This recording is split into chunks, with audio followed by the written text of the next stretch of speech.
share in the chat the kickoff information and the link, and we'll get this show on the road. Welcome, everybody, and especially to those of you who are new to this seminar. Boy, are you in for something. We've been doing this this will be our 158th week of working our way through this book, and we're only in chapter 8. Oh my God, why are we so slow? It's because of the way philosopher Kenneth Smith writes. He's constantly referring to other writers and other philosophers, and he's constantly using loaded key terms. And those key terms mean things other than what we usually think they mean in English. So in this seminar, we are working our way through this book, not just a chapter at a time, but a sentence at a time, a paragraph at a time, unpacking his dense prose to see what he's actually talking about. And each of us from our varied backgrounds are bringing our own experiences to it and sharing our readings from other places and questions and so on. So this is the seminar that is not in a hurry. We are, this particular arc, working our way through Millennia and Microcosm, is anticipated to take 6 years. We are currently 2 2/3 years through. So we've got 3 1/3 years to go. The first 2 years were spent talking about ancient civilization and the ancient worldview. And the second 2 years, which we're in the middle of now, are working through the medieval civilization and medieval worldview. And when we finish up this arc, the last 2 years will be spent going back to look at the modern civilization and modern worldview from the perspective of the ancients and from the perspective of the medievals. The whole point of this seminar is to learn to look at the world from more than just the constricting modernist point of view. And so that's why we've been doing this. For those of you who you can always ask questions as we go along. As we work our way through loaded terms, we will slow down each time and talk about what they mean and reintroduce them. So you don't have to have been here for the last 2 2/3 years. You can catch up as we go. And all of the text is online. In what I shared in the chat, it points you to chapter 8. But on the sidebar on the left, David has loaded all this text. You can work your way back and read the earlier chapters as well. And generally speaking, the way that I've found, you can certainly read however pleases you. You can read Kenneth's stuff as fast as you want. But my past experience is when I read Kenneth as fast as I wanted when I first encountered him, I understood almost nothing he was saying and thought he was just being weirdly judgmental and insulting. And that was because I didn't slow down and think about what he was doing. You can read it differently than that. You can, every time he makes a reference to Nietzsche or Hegel or Kierkegaard or someone else, just stop reading and use Google and go find those references. Read the text that he's pointing you to. Treat this like a philosophy class.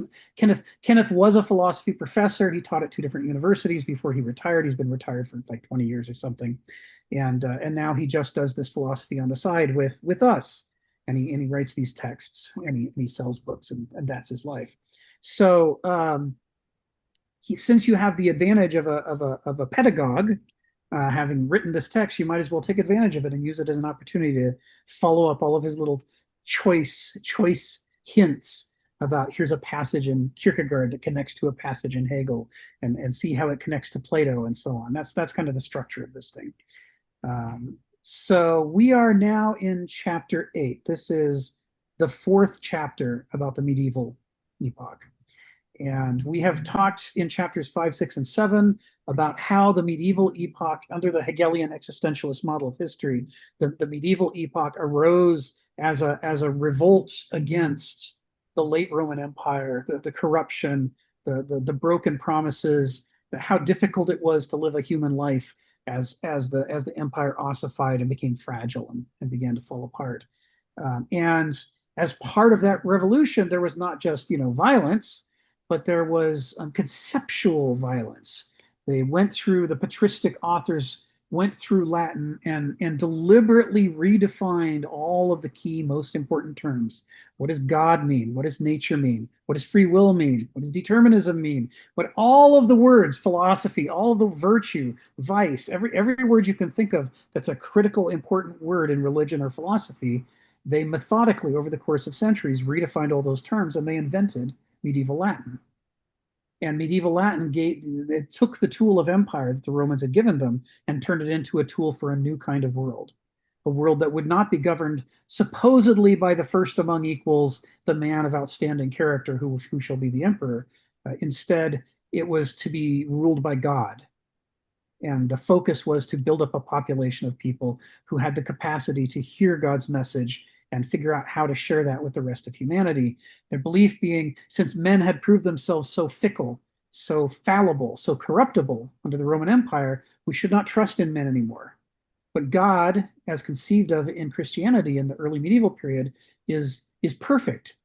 He's all good. He's all knowing. He's all powerful, and he's everywhere. And so, therefore, if you put your trust in God, not just as an individual, but if civilizations, politics, economics, if everything was oriented towards God and God's advice for us, the medieval revolution argued, then we would finally have incorruptible institutions on earth. And this is where the divine right of kings comes from. Not, hi, Bob is the king, so let's just say that God's on his side, but nobody should be king unless they understand God and are aligned with God. Then they should be king. This is how it started. This is how the revolt began. And this is the basis. So we've talked about that in chapter 5 and chapter 6. We've talked about how, despite the fact that there was this sort of central focus on establishing a uniformity of religious thought and an orthodoxy, at the exact same time throughout the medieval epoch, there was a counter movement. And that was movement of people who read Jesus for themselves and said, you know, I don't know that this guy's saying we should build a giant worldwide religious empire. I think he's saying we should be nice people and take care of the poor and the outcast, and we shouldn't be so full of ourselves, and we should embrace poverty and all these other things. And so there were these constant from the perspective of the central authority, there were these constant heretical spin-off movements, and they were just as central to the definition of Christianity as the core orthodoxy was. In fact, it's the dialectical tug of war between these monastic movements, these nuns, these hermits, these spiritualists, all these other people who are tugging on the theology, going, we want to make it more like our conception of Jesus and less like a religious empire, and how they interacted with the center. So that was chapter 6. And in doing that, we also saw how much of that spiritualist alternative movement that helps to define the medieval period was directly inspired by ancient Greek philosophy, which shouldn't surprise us, because even though as moderns we talk about Christianity being a movement that arose from within the Jewish tradition, we forget that the Jews in question, many of them were Hellenized Jews. Many of them didn't speak Hebrew at all. Obviously there were some who did, but a lot of the people who ended up converting to Christianity or creating Christianity in the first place were people raised within the Greco-Roman religious framework and philosophical and political framework. And so what we get is this marriage of these two very different worldviews.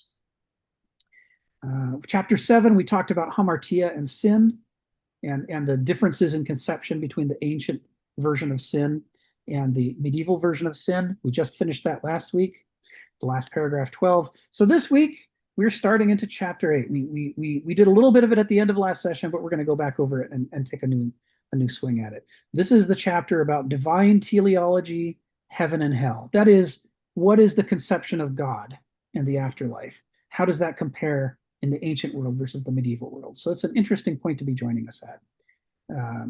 So let's get started. We'll get started with questions. Stephen's got his hands up, so come off mute, Stephen, and tell us what's on your mind. Well, in my explorations around, can you hear me well? Good. There seems to be a historical swing, a sort of a dynamic between what we'll call spiritual and material. And I know Smith is putting forward this point that towards with the fall of the Roman Empire, people turn towards the spiritual. But we see them at the heights of the empire, at the heights of the Greco-Roman culture. They become very successfully in material terms, and the devotion to the ancient form of spirituality, their old gods and all that, sort of declined. It's more like they've filled it with material. And then when the material goes out the door, spirit, when chips are really down, spirit's always there, you see. So, and we can see this in our modern times. If we go back to the Middle Ages, there's a culture which was orientated towards a spirit. Now, of course, it could be a very questionable spirit like the Crusades, but the big word was still spirit. But we start to come to the Renaissance, to early modern times, and the material, a new, very powerful material culture is showing itself. And never more powerful than today, that we have such a powerful and distracting material culture that our spiritual culture suffers. And I know Kenneth Smith is making this case that with the decline of the empire, people sought spirit as the answer. But it seems to be a dynamic between spirit and materialism. We've come to an epoch when materialism is starting to dominate, and people, hey, look at all this great material stuff we've got, these shiny cars. Who needs spirit anymore? Thank you. Thank you, Stephen. Yeah, it's interesting. You know, I've been listening to recordings of a seminar Kenneth gave some years back to our own David Royal, um, about Nietzsche's Beyond Good and Evil, and his Kenneth's approach to teaching the material is not to take us through the text of the book, which is what you'd expect, but instead he talks about the conclusions or insights that Nietzsche is trying to convey in his various fragments of the book. And so what's interesting is how much overlap there is between what we have in this book, Millennia and Microcosm, and what Kenneth says in that other one. And what you just said overlap with something I took some notes this week I was going to share during our session today. So I'll do that after I call on Phil, because Phil's got a point relating to what we said at the outset. But then I'll share this stuff that Kenneth said that is exactly about the subject that you just raised, and it was insightful. I had never thought about it the way that Kenneth was explaining it. David will snicker because he's heard all this before. I'm listening in on the seminar that he had. So why don't we? I'll come back to this point in a moment. So Phil, tell us what's on your mind. Well, what's on mine is actually similar to what Stephen just said. Uh, I don't mind recalling the Middle Ages between the Greeks and the modern culture, but it's a little bit misleading to call it a kind of a Christian culture, because there really was a dual relationship between the material culture and the spiritual culture. And because the material, what the Roman did with the material culture was not just like based on the needs of consumption and all that. It was really about spectacle, showing how powerful they are in terms of like building rooms. So anybody that comes in the room says, "Whoa, we better not mess with these guys," because they got everything. They even got the Colosseum where people kill each other and all that kind of stuff. So in some sense, and I think what happened was, at least in the Western Empire, the Eastern Empire lasted a little bit longer, but the Western Empire, because especially with the invasion of the Huns, uh, the Romans have been dealing with waves and waves of people migrating from Central Asia into Europe, and then dealing with them somewhat successfully and almost integrating them, like the Goths and so forth. But when the Huns did it, what happened was Rome was really beginning to fall apart, the physical part. And what happened at that time was there was a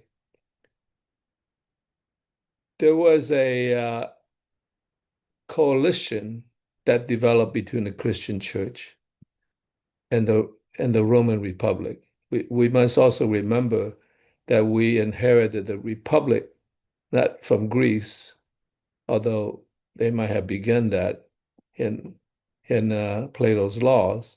But the republic really was a kind of transformation of empire into a republic. Well, then into empire.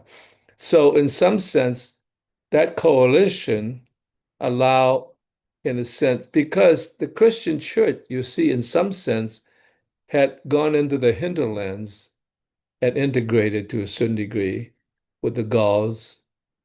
I'm not sure about the Germans, but certainly with the Gauls and Spain and so forth. And so they had, in a sense, already established some relationship with the native population, so that integration was much more powerful than sending the Roman legion, which has been dwindled down anyway at that time.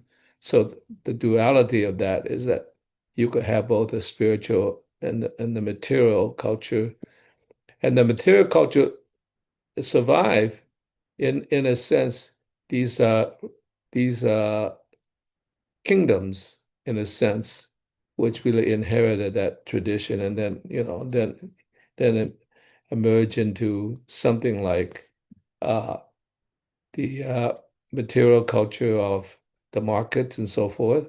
So in some sense, I think that slowly took over, and the Renaissance really did change that a lot, because by that time, not only the Roman culture, but the church itself has become so corrupt that, in a sense, you wonder, like, well, who's in control? And to the degree that the market emerged sort of somewhat at the right time, that in some sense it was the market that took over the material culture in relationship to the empire that was falling down.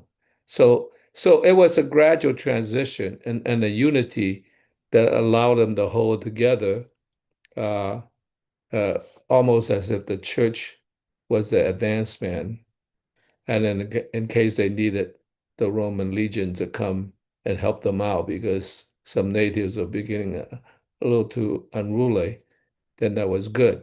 That helped.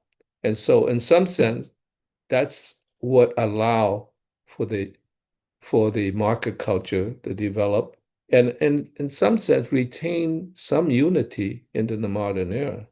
We still have the Roman Church is still very powerful. Well, in fact, the Eastern Orthodox Church is even more powerful within the culture than just the legions, the army and so forth. So yeah, I agree with what Stephen had to say. I just want to add my thing.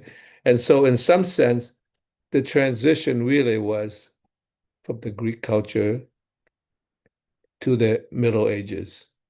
Because the Greek culture actually existed correspondingly for quite a while in relationship to the Roman Empire, the Roman Republic, then the Roman Empire. Okay, that's it. So thank you, Stephen. Thank you, Phil. I'm going to share a couple of things. One of them is a link to a YouTube video. Here it is. And the topic, it's by medieval historian Eleanor Janega. I watched it a couple of nights ago with my wife. We're both medieval historian buffs. And it's called The Origins of the Seven Deadly Sins. It's a half hour long. It's a blast. If you haven't seen it before, just copy it for later, and you can watch it at your leisure. She's highly entertaining. She and two other historians talk about how the seven deadly sins arose as a teaching method, and how originally they were not meant to be used the way we use them today. They originally came off a list of 8 sins, and the sins were hamartia, missing the mark sins, not you're going to go to hell sins. And they were a list developed by Christian hermits for Christian hermits to be told to other Christian hermits, and mostly to themselves, as reminders of the things that we could be tempted into doing wrong. We're trying to be holy out here. We're trying to get closer to Jesus. And here are the ways we can go wrong. So let's try to avoid that. But later it turns into this teaching tool in which all people are expected to live and if they fall short, maybe they'll go to hell unless they ask for redemption. It's quite an interesting thing in there. So I'm sharing that. That's relevant to the last chapter. Chapter 7 was about hamartia and sin.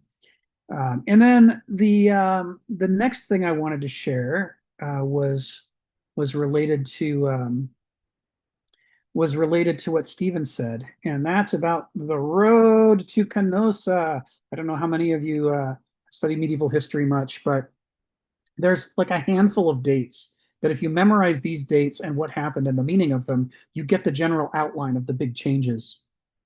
And one of the famous dates on the list is Christmas of the year 800. It's a round number. It's really easy to remember. Christmas 800 is when the Pope crowned Charlemagne as the Holy Roman Emperor, the first Holy Roman Emperor. And that was when politics, European politics, at least the center of it, was brought under the sway of the church formally for the first time. And the Pope's basically saying, you are the champion of God. Through me, you have direct connection to God and the guidance of God, and you can do God's work on earth. You can help to uncorrupt politics by making it be about service to God. And so 800, there had been centuries, the Dark Ages prior to this, of medieval history, in which there was a lot of feuding and movements of peoples and little wars. But Charlemagne was the first really successful person at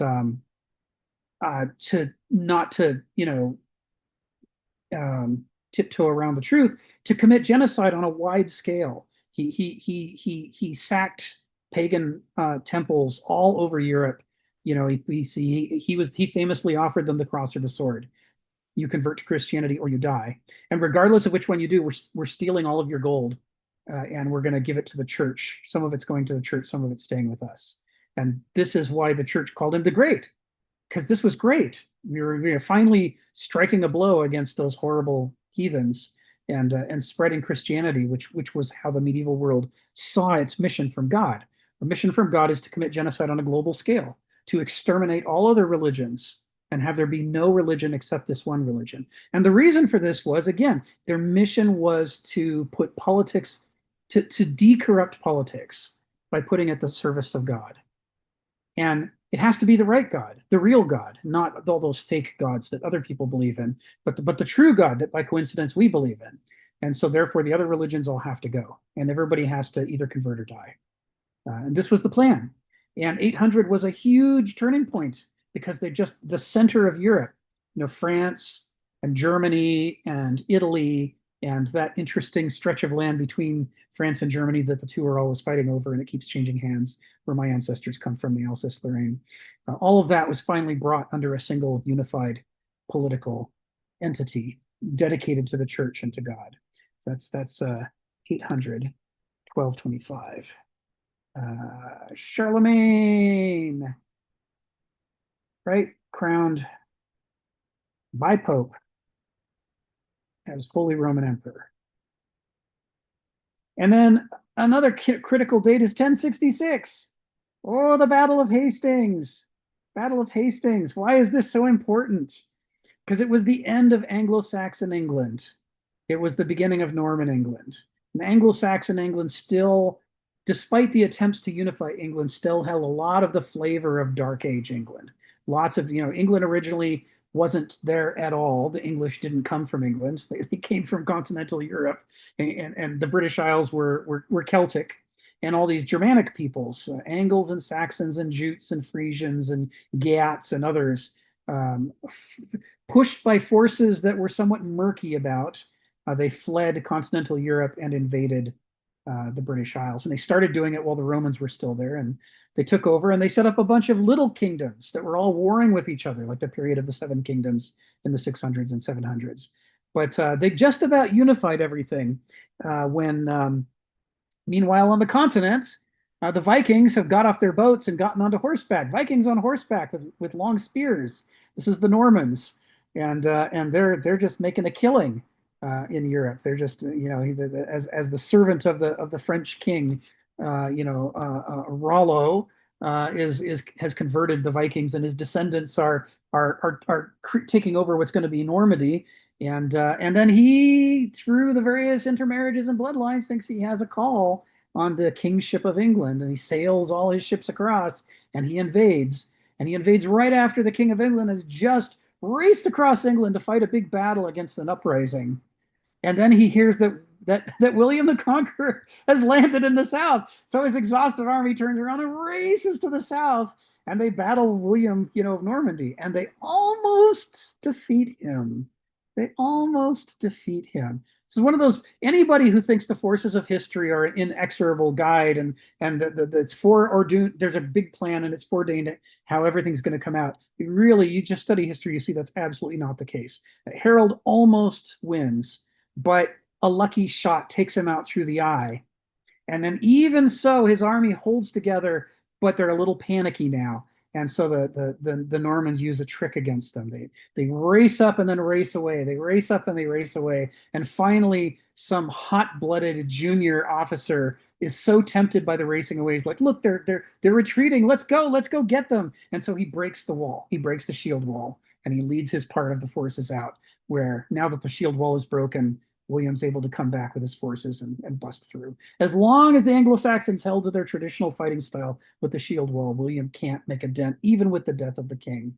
But once they panic and they break up the wall, that's the end of Anglo-Saxon England. And when the Normans take over, because they are a conquering people, they end up building what we think of as the modern castle. They invent it and they set them up all over England as these great fortifications where they can, send out their armies to sweep over any uprisings. They basically invent a kind of kingship that's very difficult to throw off.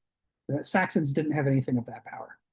So this spreads throughout Europe. Castle making becomes a big craze, and everything that we associate with the high medieval period kind of follows out of the Battle of Hastings.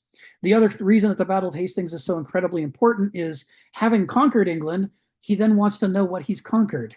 And he sends out all of his clerks all over England, and they all take careful, detailed notes about every single farm, every mill, every mine, everything. And they write down who's in them, what are their names, who's the heads of the households. And he's doing this for taxation. He wants to tax the crap out of England. I mean, it was expensive conquering it. He needs to get the returns. But in the course of this, he basically invents the first methodically done written history of England. I mean, there had been the Anglo-Saxon chronicles before that and other things, but they just were intermittent entries from time to time. Starting with the Domesday Book, we have such detailed descriptions of all the towns and villages in England that to this day you can go back and reconstruct. Where was the village? Who was living where? How many oxen did they have? I mean, you could literally put yourself back into the England of 1077, 1088, you name it, in a way you couldn't do before that. And that sort of helps along with Charlemagne. When Charlemagne does his bit, he reorganizes literacy in Europe. He shifts writing away from all uppercase or uncial. His monks basically invent what is very close to the modern lowercase, which is a much faster and space efficient way to write. And so they start being able to keep more detailed records. They do a better job of copying old scrolls and codexes. Literacy increases. Some people call it the Carolingian Renaissance. Historians have a tendency to poo-poo that and call it the Carolingian slight cultural flowering. But at any rate, between that and William the Conqueror in 1066, we're getting a growing class of people who are able to stop losing the works of the past. They're able to keep up with the rate of copying, with the rate of decay of books and scrolls. And they're able to start building detailed records, starting in England and gradually spreading throughout Europe, of who is everybody and when are people born and who owns which land, and all of that basic stuff of the structure of what we think of as government that becomes possible, rather than just blood oaths and, have I noticed that you did anything bad lately? And if so, I send my guys to go beat you up, which is how Anglo-Saxon politics used to work. 1066. So this takes us to 1077, which is Henry IV at Canossa. Henry IV at Canossa. This is in Italy. And this is a critical moment. This goes directly to what Stephen was talking about. It's another date worth remembering. And it's not that hard. It's only 11 years after the Battle of Hastings, but it's half a continent away. So Henry IV is the Holy Roman Emperor, and he's been throwing his weight around. And he's been doing stuff the Pope doesn't like, unchristian things. We've come a long way since Charlemagne. Charlemagne was desperate to get the Pope's approval, and he got it. And it helped to cement himself politically. But Henry thinks he's bigger than all that. So he sort of listens to the Pope and sort of doesn't listen to the Pope. So what does the Pope do? He excommunicates Henry IV. Now, in the modern world, you excommunicate somebody, and it's like, oh, that's nice. I mean, if you're a devout Catholic, you might not like it, but it doesn't deeply, fundamentally change your everyday life. But in medieval Europe, where you could only rule as a king if people believed you had the divine right, if you were excommunicated, it kind of suggested God didn't think you should be king. And Henry ran into an enormous amount of trouble immediately from people. I mean, people began to melt away. His entire powerful military and political connection began to fall to pieces in a way that is very typical of the medieval period and completely atypical of the modern period. Things like that just don't happen now the way they used to then. They had a different worldview. So what does the Holy Roman Emperor do? He travels on foot from effectively, that Rome between Germany and France, all the way to Italy. And he arrives January 25th in Italy in sackcloth and ashes. And for 3 days, he sits in the snow at the door outside Canossa, where the Pope is, until the Pope finally lets him in. And they have a long conversation, and he relents, and he lifts the excommunication. And Henry, feeling blessed, is able to go back home and resume his work as Holy Roman Emperor, and his people come back to his side. Church and state is one of the fundamental dialectics of the medieval period in a way that it has not been since. And one of the key indications of the incredible power that the church had was that the church could literally get the Holy Roman Emperor to come on foot and beg on his knees in rags, please, please, please lift your excommunication. That's an incredible level of power. And that was the dream, right? The dream was when politics tries to corrupt the world, the church will pull on the leash and draw politics back to the true way. This is the medieval promise in action. Now, a few hundred years later, things will have changed significantly, but we're not going to talk about that today. But 1077 was a high point. And it wasn't that much later that a pope called for the Crusades, which was another classic example of rousing the political strength of Europe and putting it at the service of the church. We'll talk about that in a future session. But today it's Canossa. I wanted to make sure that you saw Canossa, because it's such along with Charlemagne and William the Conqueror, Henry IV at Canossa is just one of those.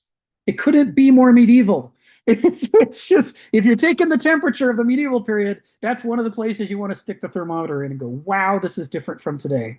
Like Joan of Arc is another one that we're going to get to later. I talk about her a lot. It's another place you can put in the thermometer and go, okay, these guys are not like us. They're totally different. They only seem on the surface to be like us. We're still a little bit, I see, I can call on Phil at 11:57, so we got a little bit. So don't forget what you're going to say, Phil.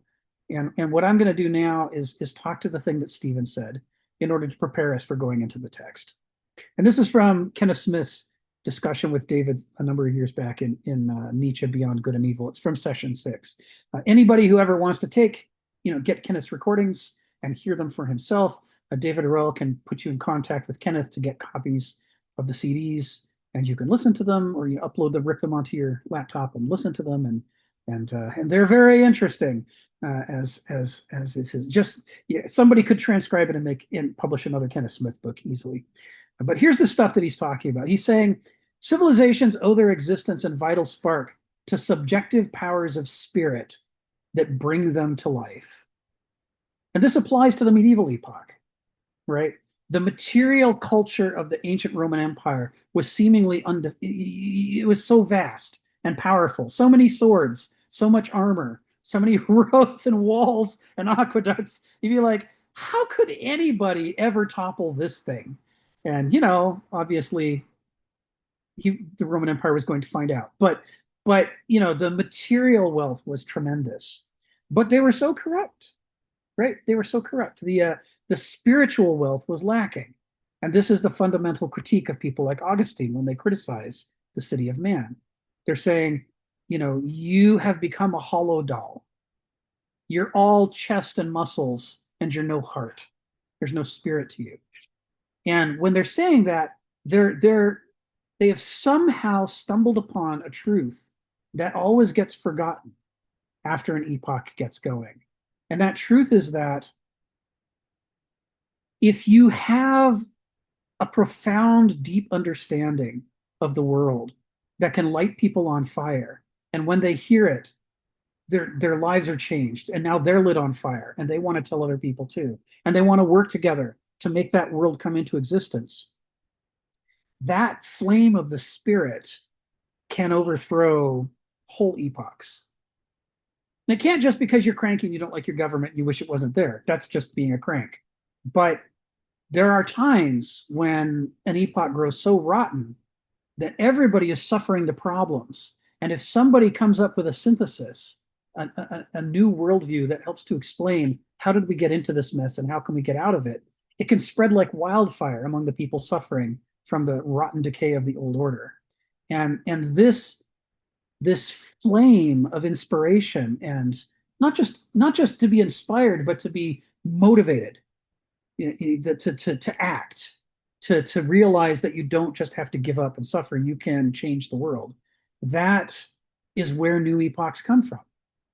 This is what Kenneth's arguing. And that's fundamentally about spirit and not about material possessions, right? Because if it was always about material possessions, no epoch would ever collapse.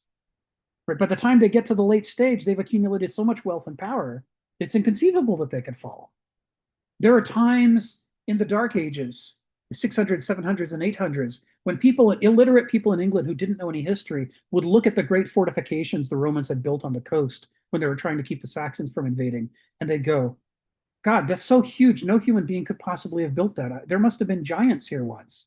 There was a race of giants in England, and they must have built these great fortifications. Maybe they also made the giant roads that stretch across.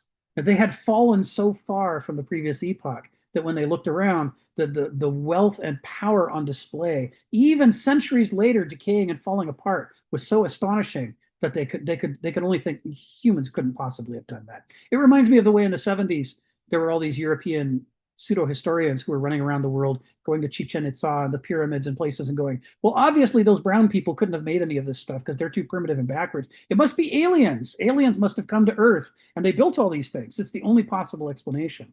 And this is like what the Saxons were saying when they were looking at these Roman fortifications. This is beyond human capacity. That's how powerful an epoch is at its high stage and its late stages in terms of its material possession. This is all, I'm giving you all Hegelian existentialist historical theory here. Kenneth more or less subscribes to. So, but what happens is that because there are so many conflicts of interest developing over the centuries within the epochs, people start resisting change because they're invested in the old ways of doing things. And the civilization loses its ability to adapt and learn. It loses that ability because it has perverse incentives. If I were to learn and adapt, I would lose an enormous amount of money. I mean, sure, we might save civilization, but I would be so poor. All my wealth is tied up in the old way of doing things. So what I'm going to do is, instead of learning and adapting or letting anybody else learn and adapt, I'm just going to suppress it. I'm going to cover that information up. This is what always happens. It happened in the late Roman Empire. It happened in the late papacy before the Reformation. And it happens today. It happened throughout the 20th century. We're constantly using the FOIA to expose horrible things our government saw and decided to cover up rather than fix. Tuskegee experiment. I mean, there's so much bad shit back there for us to look at. And when you're in an epoch like that, what you have is the living organism of the civilization is losing the most important quality that an organism has to have, which is what Nora Bateson calls somathesy. And that is to be in a perpetual learning relationship with your environment. That's what makes an amoeba able to solve a maze. It may not understand what a maze is, but it can solve it anyway because it's in a perpetual learning relationship. But it's what made the late Roman Empire unable to figure out how to deal with the invaders from the steppes. They were too ossified. They were too stuck. They were locked up. Yes, I love slime molds. They were too locked up in the ways that they had made their wealth before to be able to change enough to survive. So that means they're weak on spirit. Spirit is that life, that intelligence, that character that gives you the capacity for somathesy. And I'll put that word in the chat.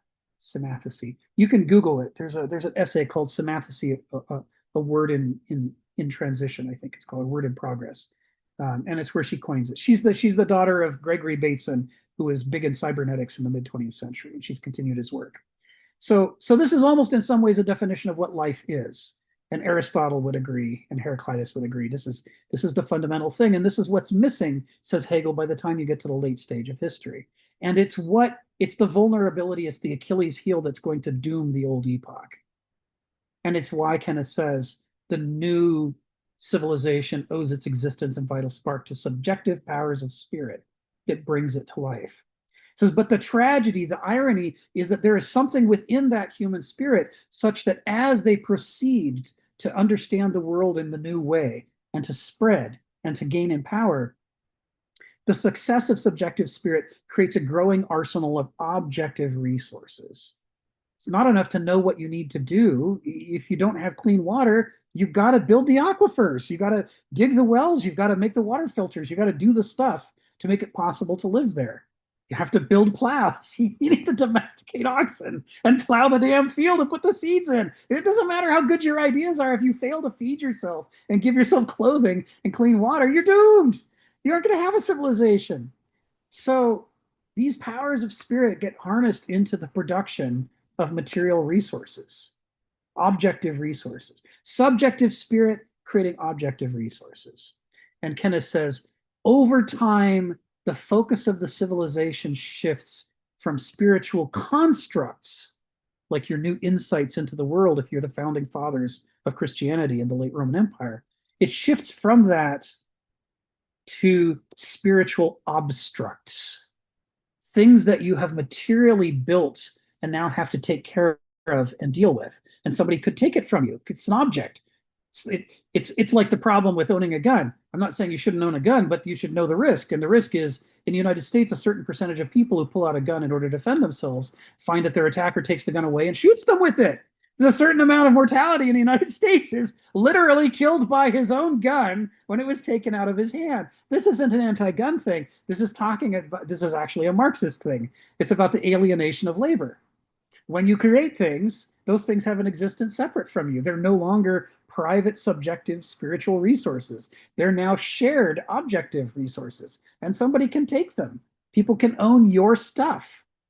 And if you've never experienced that before, count yourself lucky. I've been through that. You can write beautiful software and end up with somebody else owning it and making millions of dollars off of it. This can totally happen. It does happen.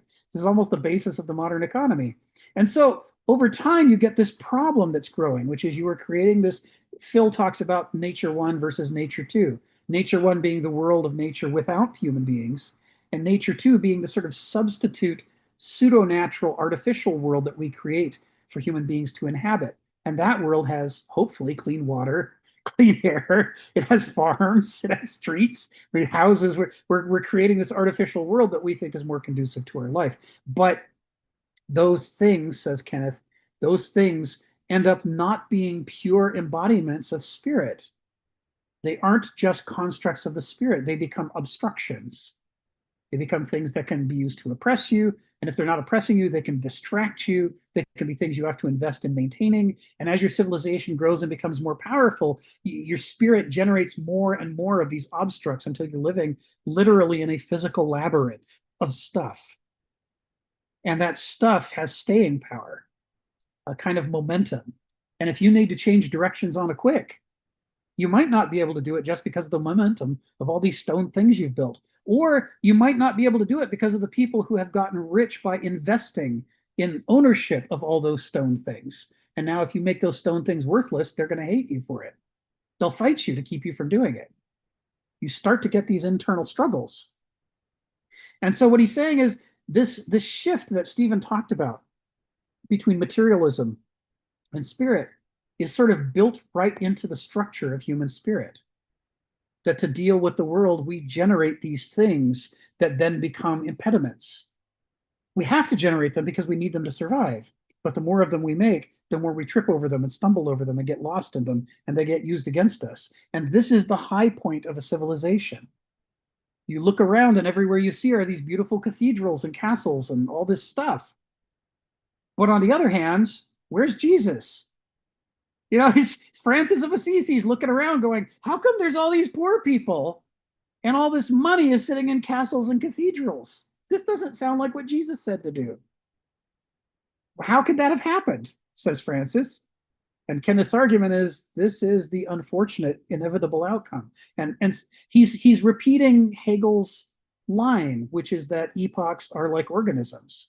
They have the early revolutionary period when they're growing and changing rapidly as they fight against the old decrepit order. And then they have a flourishing period in which it seems like everything is going right for them. They're at the peak of their powers. All their promises seem to be becoming fulfilled, and they're making all this stuff and pulling the whole world in around them.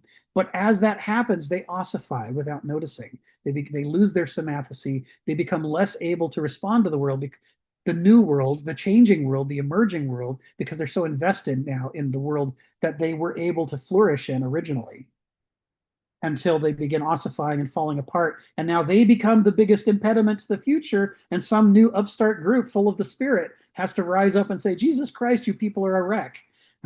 We have to push away against all of this. And Hegel says this is how we end up with the ancient world, the medieval world, and the modern world, is through what Stephen was talking about. So, Lady Calamity, come off mute and tell us what's on your mind, and then I'll call on Phil. Phil was first, but I'll be quick. I just was curious if you could talk more, Rick, about um, the fall of the empire. Like you seemed to intimate that corruption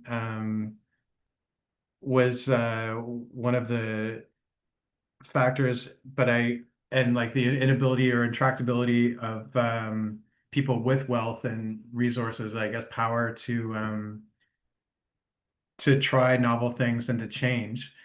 But what was the consequence of that? Like, how did their refusal to change? Like, I imagine it must have been like the class that was oppressed then must have been unhappy, or maybe you can tell me more about it. But I don't think, my interest is obviously parallels to like contemporary times without being specific about anything. But I'm just curious if you can draw any parallels or like talk a bit about it, or anybody. Yeah, sure. I'm just interested. Yeah, it's a great question. So let's do that, and then I'll call on Phil, and then I'll address Alan's question from the chat, which is also very good. So I'm not a Marxist, but Marx is on the list of existentialist philosophers, especially people who reacted to Hegel and had critiques of him. So I'm gonna pull in a little Marx here. Some of Marx's stuff is more ideological, but some of it's pretty existentialist and right on the mark. And this is one of the tasty things. He says that civilizations, and he's quoting Aristotle, he's paraphrasing Aristotle when he says this, which is part of why I like this. He says civilizations, we always imagine that they're going to be doomed by external threats. We look at the Roman Empire being defeated by the barbarian hordes moving in from the outside, and we say, oh, if only that hadn't happened, the Roman Empire could have survived. And Marx says, no, you're completely misunderstanding what happened. Why were they able to come in? I mean, the Roman Empire was expanding before that. They were the great military force. They dominated the world. So how did things change such that they were no longer able to dominate the barbarians that previously they'd been able to dominate? And, the simple answer is, well, they dominated weaker barbarians, and these were the strong ones, and strong ones beat them. And, if you ever read the Conan stories by Robert E. Howard, that's kind of his argument is, now finally Rome came up against the real barbarians, and, that's where Conan is, and Conan kicked their ass. It's like, well, that's very sweet. I read all the Conan books when I was a kid, and I was into them for a while. But Marx says, no, again, you're missing the point. What's happened here is that the Romans used to have, and this is just an example, you can apply this example to each different epoch and each different civilization. The Romans used to worship a full pantheon of 12 deities. They were inspired by the Greek pantheon, 12 deities. They had their Roman deities sort of matchy-matchy. They drew little lines between the Roman one and the Greek one, and they said they're the same ones. And a lot of us, when we learn Greek mythology, what we're actually learning is Roman mythology as the Romans conceived of the Greeks, not as the Greeks conceived of their own religion, which is quite different. I used the term Greco-Roman earlier in this discussion, but I did it with a smirk, because the Romans want us to think that things are Greco-Roman, but the Greeks would be spinning in their graves going, this bullshit you're doing is not Greek at all. I mean, yeah, you can dress up like us, you can quote our scribes, and you can say that your gods are like our gods, but you're so different from us. You're like the mafia, dude. We were not the mafia. We had our issues, plenty of them, but we were not the fucking mafia empire that you are. So this is the thing. The Romans had this pantheon, and the pantheon, just like the Greek pantheon, the Romans originally under the Republic were striving for balance. The whole point of these ancient polytheistic religions is that life is complicated. There are many things in nature that have authority over us. If we want to do well in the world, we have to pay attention to all of them. Because if you watch the elephants, stay out of their way, but you don't watch the raging bull, it's going to trample you and knock you over. You have to watch the elephant and the bull. You have to see all the things that are going on. And the purpose of the pantheon is to point your mind at different aspects of human life. What power does attraction and desire have over you? So you could be an incredible military leader, but if you're stupid about love, you could throw it all away over a girl. And we know that because the history constantly has examples. Here's so-and-so who won all these battles, but then he lost his entire fortune. When he went out with this prostitute and thought, this is great. And then his guys wouldn't follow him anymore. What the hell happened? Well, he didn't heed Venus. He didn't heed the warning. Watch out for Venus. She will kick your ass. It was his blind spot. So they originally had this concept of balance. And one of the most important parts of the Roman pantheon is one of the deities that moderns think about the least, which is Vesta, who's the goddess of the hearth. She's analogous to Hestia from the Greek pantheon, who is also goddess of the hearth. It was a pretty simple connection they were able to make between those two, but they're still quite different. To the Romans, the hearth and the home are the center of everything. The whole center of their religion and their political and social life and their economy was the household and living a life of virtue, private, personal, hardworking, owning your own bullshit, getting out in the field and, digging, making the crops grow. You have to take care of your stuff. A lot of what the founding fathers tried to say were the virtues of America, they mapped those onto the Roman virtues: sober, hardworking, judicious, honest, all these things we think of. These are all just the Roman virtues from Vesta, the Roman goddess. But what happened to the Romans was they expanded from a tiny little tribe of Latins to take over all of Italy and then to began growing. And as they did it, they got richer and richer, and it was amazing. They were having all these successes. They're having wealth like they'd never seen before in their lives, and it went to their heads. And so they said, yeah, sure, we've got 12 deities and they're all important, yada, yada, yada. But man, Mars is our boy.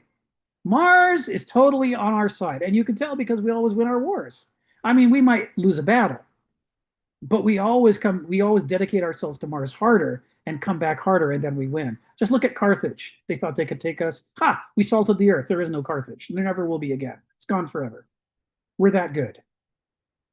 You see this if you ever watch the HBO series Rome. You see this, one of the very first episodes, might be the first one, has Caesar returning triumphant in a chariot, in a great spectacle. And in that spectacle, he's dressed up in a red cloak. He's dressed himself as Mars, riding a chariot into Rome, bringing war directly into the capital city, which is supposed to be more like Vesta and about, this is our home. This is where we're safe. This is where we're together. And we're a familia romana. We're one people. But no instead, present day connections at all here. You see it, right? But instead, it's like, no, we're going to deploy the military against our own people and bringing the army across the Tiber River because who can stop me? Mars is on my side. Once you start thinking I'm a winner and winners win, which is what worship of Mars out of balance with the rest of the pantheon encourages, it just becomes too easy to overreach. And the Greeks wrote so much about overreaching, didn't they? I have a lot to say about the way that these things tempt men into the worse angels of their nature. So the Romans basically built their, Alan talks about the slave types, and that's very important here. But so the Romans are basically building, they're shifting from a people that's primarily focused with being a people to a people that's primarily focused with expansion. If we could just expand forever and grow forever, we'll keep conquering new provinces, we'll raid them for all their material wealth and slaves, right? And some of them will train to be new people in our army, and our frontier will push out to that boundary. And then with our new and improved armies, we'll do it again and again forever, because it's a vast world, and we'll just keep going. And what they forgot is geometry. As the circle grows, the circumference gets larger. As the circumference gets larger, you need more soldiers to defend your circumference. And the problem is, eventually there comes a point where the circumference is so big, you would need an army made up of all the people inside the circle just to defend the borders of the circle. Remember, they've got that big empty Mediterranean in the center. There's a big hollow spot at the center of their empire. So they have got kind of maximized surface area and minimized density inside from which to draw their armies. So what you see in the history of the late Roman Empire is you see them having crisis after crisis where they have trouble coming up with the money to pay their army. And this leads to the overthrow of emperors. The army starts getting involved in the selection of emperors. We're going to pick an emperor who actually pays us and not that guy who defaulted on his payments. Right now they need more money, so they start raising taxes on the provinces. So now the provinces aren't as happy because this is looking like, I mean, I'm thinking of Empire Strikes Back here. The guy's going, this deal is getting worse and worse by the moment, says Lando Calrissian. And what does Darth Vader says? Pray I do not change it further. But there comes a point where you know the emperor is going to change the deal further. You know he's going to raise the taxes further. This is just, you got people all over the empire who are barely holding it together. And they're being told, you either produce more money or I stick this sword in you. And the empire has to raise the money because they have to bring in more people. They need more soldiers because their circumference keeps growing. If they could just stop growing and like take 100 or 200 years to get their shit together, they might have been fine. But they became a one-trick pony. And this is why Nietzsche says power makes stupid. This is always the problem. When you have a great deal of success from a strategy, it encourages you to always use that strategy even when it doesn't work anymore. And so you try to dig yourself out of a hole by digging harder, because after all, you're such a great digger. Look how far you got. And you don't realize, well, the problem is I'm in a hole. Digging is only going to make this worse. Yeah, and then I guess you have all of this infrastructure and all of these people and all of this whole system oriented around delivering or working on that purpose, and then it's very difficult to stop it, or like an oil tanker steer it some other direction. That's right. Yeah, it's those perverse incentives. Huge amounts of money are tied up in the way things are, that until you get to the point where nobody wants to change the way things are, even if it means the survival of the civilization, because nobody can quite believe it's going to die. I mean, they might have a dread feeling, but they don't actually. Not really. It's been there for centuries. How could it possibly come to a stop? And this is where Hegel says, oh, you sweet summer child. Human beings, we are always forgetting that we're mortal. How do we forget that? What is with us? So anyway, that's a gross oversimplification of, and it's not exactly the core point that Gibbon makes in Decline and Fall of the Roman Empire, but that gets us close to an existential analysis of what goes wrong with these epochs. They get so invested in the way that has always succeeded for them that they can't give it up even when it's causing their failure. They still double down, keep doing it, and eventually this Marx, of course, is forecasting the end of capitalism and the bourgeoisie. And he says, when you are so committed to a strategy, like the Romans were, like the Pope was in the late medieval period, or like capitalism is now, you can't stop even when the end is coming, because you're too sure. You're so good at what you're doing, you can't stop doing it. He says, and this is typical revolutionary talk, he says, when the capitalists have all been arrested and they're in line to be hanged, they will be fighting each other for who gets to sell the rope to the hangsman, because they're so good at selling, they can't stop doing it. They're like, I can make the most money on this transaction. I'm going to put these other guys to shame. Look at the amount of yeah, sure, it led to my death, but look, for a glorious moment, look at my profits. They're so good. And, on the one hand, you read that and you go, yeah, leftist, whatever. We'll put it on their LinkedIn page for sure. Yeah.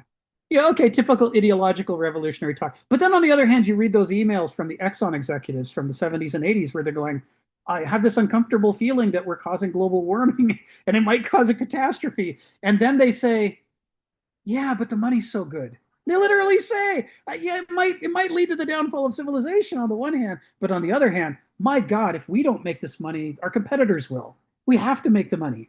So let's, fuck the world, fuck the planet. Yeah, I think it's the same argument with AI now, right? It's like we underappreciate that this is maybe not it's going to destroy the world, but it has the potential to change it in ways we don't appreciate. But no one is Yeah, willing to be the one that says, okay, we need to do something different. yeah, And that's exactly. fine. It's just like we'll live with the consequences. Yes. And a I know I'm going on at some length, but it was a great question. The non-political example, setting aside revolution, the non-political example of this is the atom bomb. And the scientists who made the atom bomb tell you flat out in their autobiographies, they say, we knew it could destroy the world. We knew this could be the end of civilization. It could be the end of mankind and all life on Earth. But we also knew that if we stopped doing it, somebody else would do it. We knew the Germans were competing to do it. And so the only thing we could do was to try to be the ones to do it first and then hope that our side didn't use it to destroy the world. You get these runs, and this is Aristotle's criticism of Homo sapiens. You get these periods of history where people are they're no longer paying attention to sophrosune. What is actually good and healthy for humanity? What improves our survival? You get these periods where we're trapped by perverse incentives and by competition and our interests. And the Greeks loved competition. He wasn't against that. But competition it can be constructive and lead us all to excel and to make things wonderful. But in a dysfunctional, tragic inversion form, it can lead us to destroy everything, to chase competition, conflict, and beating the other guy, even if I have to wreck myself to do it. And the Greeks knew that better than anyone, since the Trojan War is their story of how they wrecked everything, which, they told themselves and told their kids.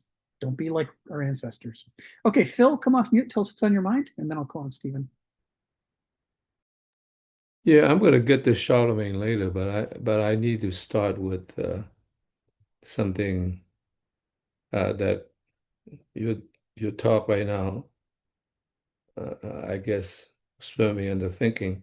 That I think the beginning, because human beings do not have an instinct, it begins with survival, and actually begin with the first splitting of the stone.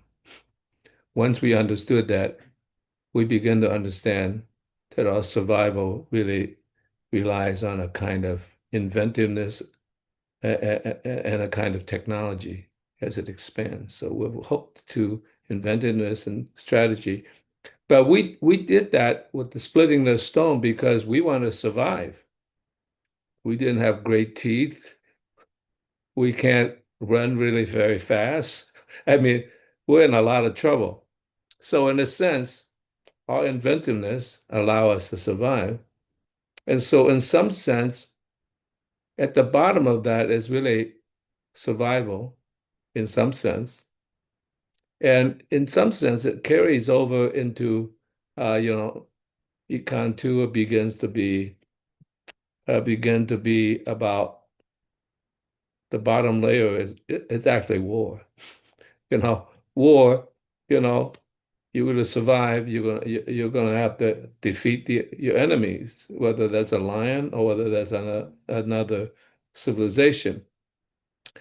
I want to point out before the Romans, the Greeks already had that situation because when Aeschylus he was writing about a democratic society that was somewhat in balance. And of course, Athena helped them, you know, get out of that morass. But by the time Sophocles writing, he already know that the world had changed. The Greeks have decided, well, we want to spend the money, not necessarily defend the city, but we want beautiful buildings and art decoration. Why can't we spend it that way? And so, in some sense, that led to corruption. And so, when Sophocles was writing, he was already saying that we were already in a downfall, you know. And the downfall was when we were out of balance because we, in fact, flipped the script around because we knew that in order to sustain a war, you have to depend on the economy. And to do that, you have to build a wall from Athens to Piraeus, and you have a strong navy Spartacus does not, I mean, not Spartacus, Sparta does not have a great navy. So you could sail anywhere and supply yourself, and you got the economic support to the military force. So in some sense, you were safe. And so I think Sophocles was warning, oh no, we gone on the wrong path, because before that, the Greek states, despite the fact they don't always agree with each other, it was open city. It was open city. You could go into another city, it's fine, as long as you don't cause any trouble. And so Sparta realized, oh, they're building a wall. We know what's going on. There's no longer open city, you know. We have to attack. Now, in that sense, yeah, the Roman Empire did fall, but it was so enormous in this material thing, and it was built with material construct. It wasn't just like consumption, consumption, consumption. It was building these massive cities. So even when it decayed after a long while, there were many people, including the Romantics, who really believe in love in the ruins. I lived in Youngstown. I know what love in the ruins is about. Okay. So in some sense, there's a nostalgia for saying, wow, that was a great civilization. We're living in the ruins, but still the ruins itself is kind of inspiring, in some sense. So you can live a long time with love in the ruins, in some sense, admiring the past that might have been, continue. Now I'm going to get to Charlemagne. Charlemagne was a very special person. He was a highly educated person. In fact, he and his head scribe, what was his name? Alcuin. Alcuin, yeah, Alcuin. He sent people down, first of all, even though Rome was in ruins, to ruin, well, not to the degree it is now, but it was already beginning to fall apart. He sent people down to study the Roman letter. It was all capital letters. Uh, he did, I guess they did great, rubbings or whatever to get the letters exactly correctly. So in some sense, they have the Roman capital letters. But the problem with the capital letter is that they don't tend to flow with reading, and reading was very, very important. But I think the Romans had some sort of written things that was a little bit like script. Okay. And so that was the beginning of inventing the lowercase letter, because lowercase letter flows much easier and much easier to read. And if your thing is about education, you don't want to like read one letter at a time. Oh, da. I mean, you want to flow through it and get, the whole clause or the whole sentence. So you have the concept in mind. And so they developed the Caroline script. And that was the beginning. Of course, it was redone. Uh, uh, I think there was a Lombardian script and so forth. And so by the time of the Renaissance, it really broke through, and the Caroline script was really, in a sense, reinvented to be the lowercase letter. And it's remained somewhat similar since then, And, although Northern Europe still had the black letter, but,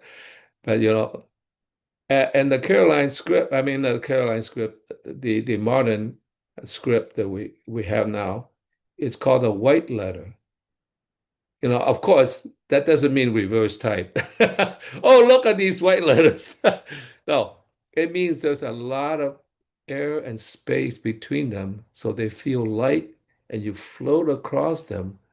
Whereas the uh, black letter was cumbersome, and you have to like wade through mud to, in a sense, get the gist of it. So that was far superior. It took a little time for, well, actually, the Germans actually did have the white letter, but the official script was the black letter. But the publishers were printing the white letter.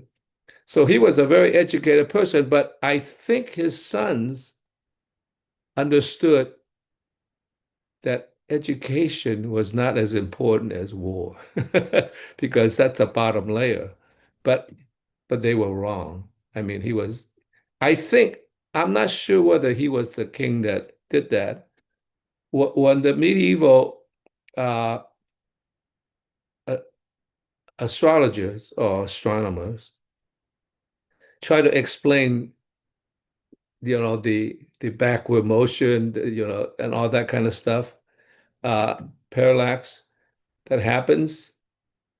I think he was the one that said, if I was God, I could have thought of something a hell of a lot simpler. What's what's a goddamn daring thing to say, Yeah, yeah, you know better than God, sure. So in some sense, it was very interesting, and that's true. He was actually, in a way, not criticizing God. He was criticizing the system they invented that doesn't seem right. So in fact, by the time you get to Copernicus, there was something a little simpler. So in some sense, so the education was really the new state that, in a sense, that allowed people to, in a sense, association with thinking and brute force, uh, and so that was something that could last, and in some ways, and then of course, it came with the economy. The economy emerged at the same time, so there was a triangular relationship between the education, the economy, and war.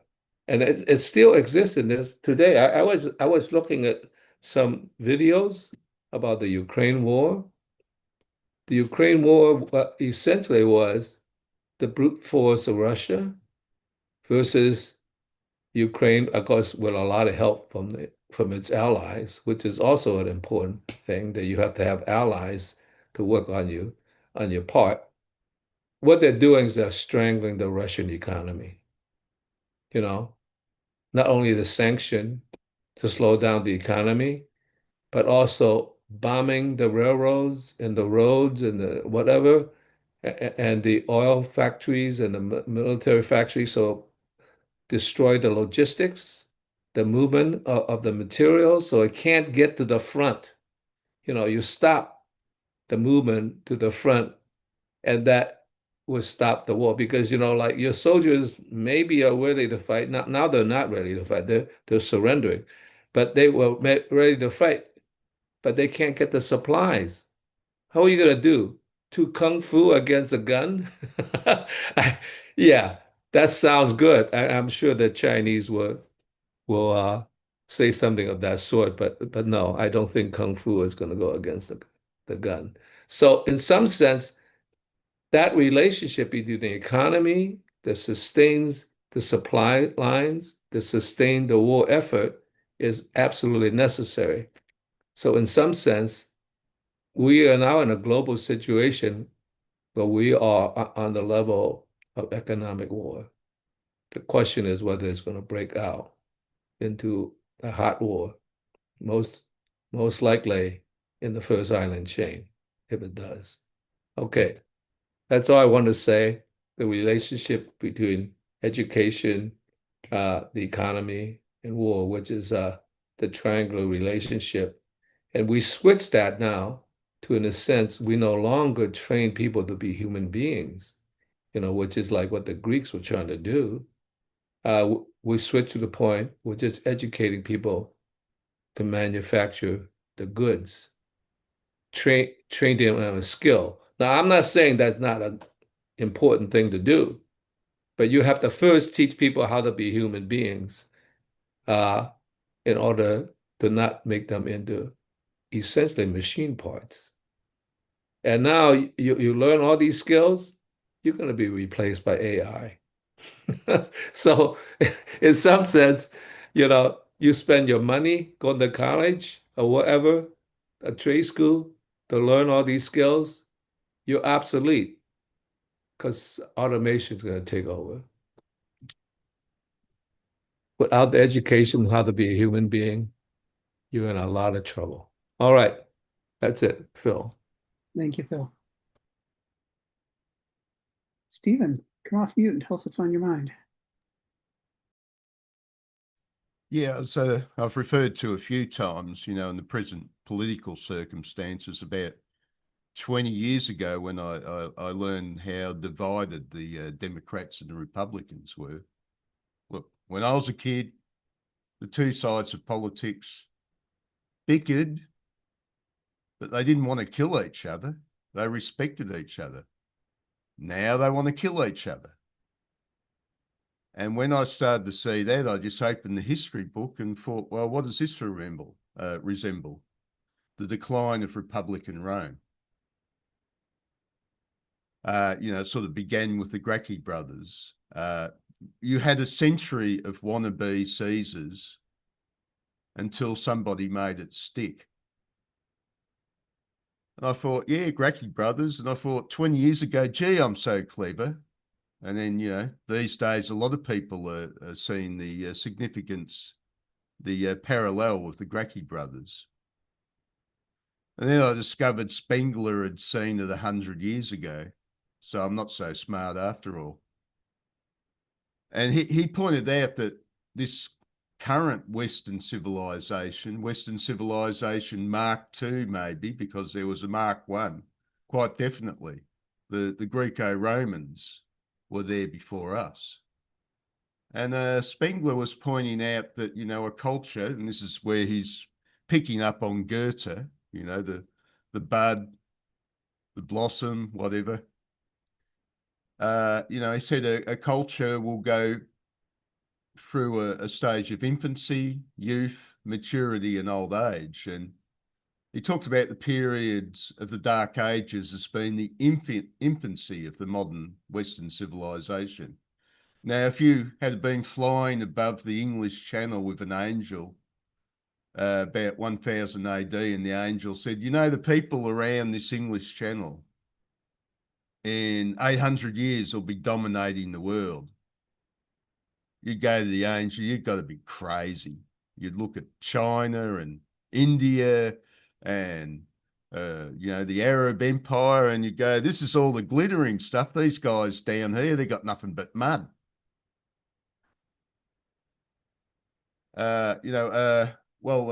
Spengler would say in the high Middle Ages, we had the youth period of this new Western civilization.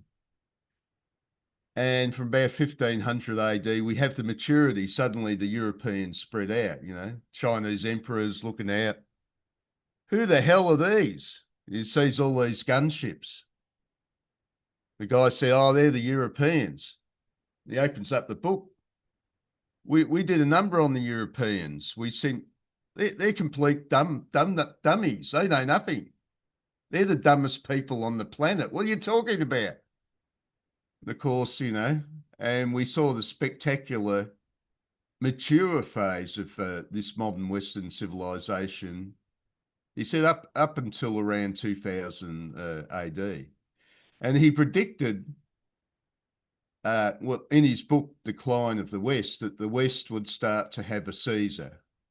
What we saw as the old Republican style of government would disappear.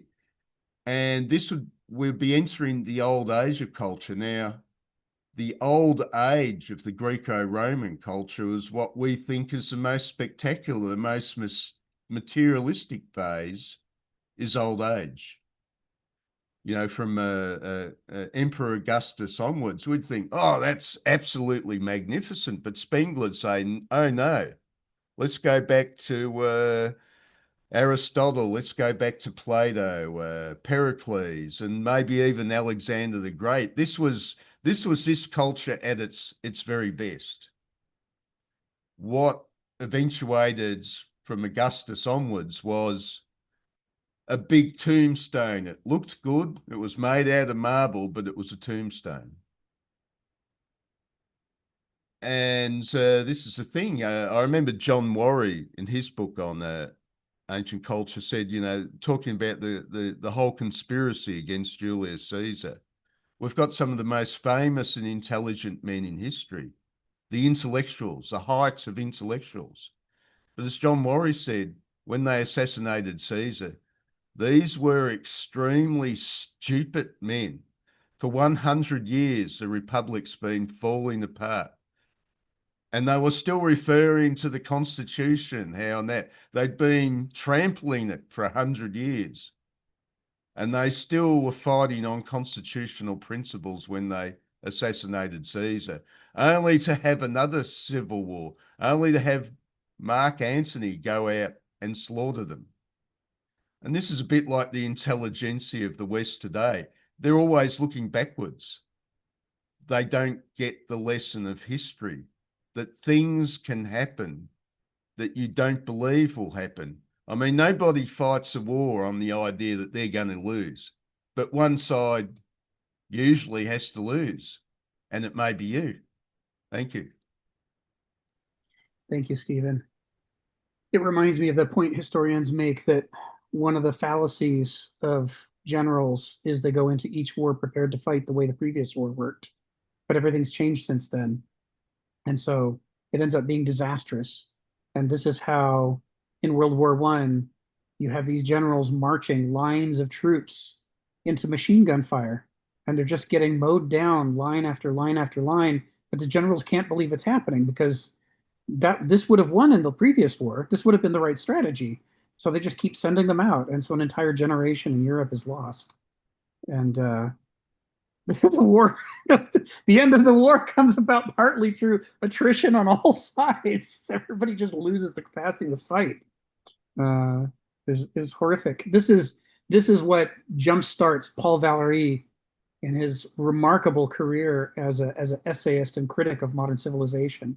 He's one of the many people who came out of World War I going, okay, we were promised progress, but what we're seeing instead is that it's possible for the modern world to go so awry that it defies every prediction we ever had about the progress of man.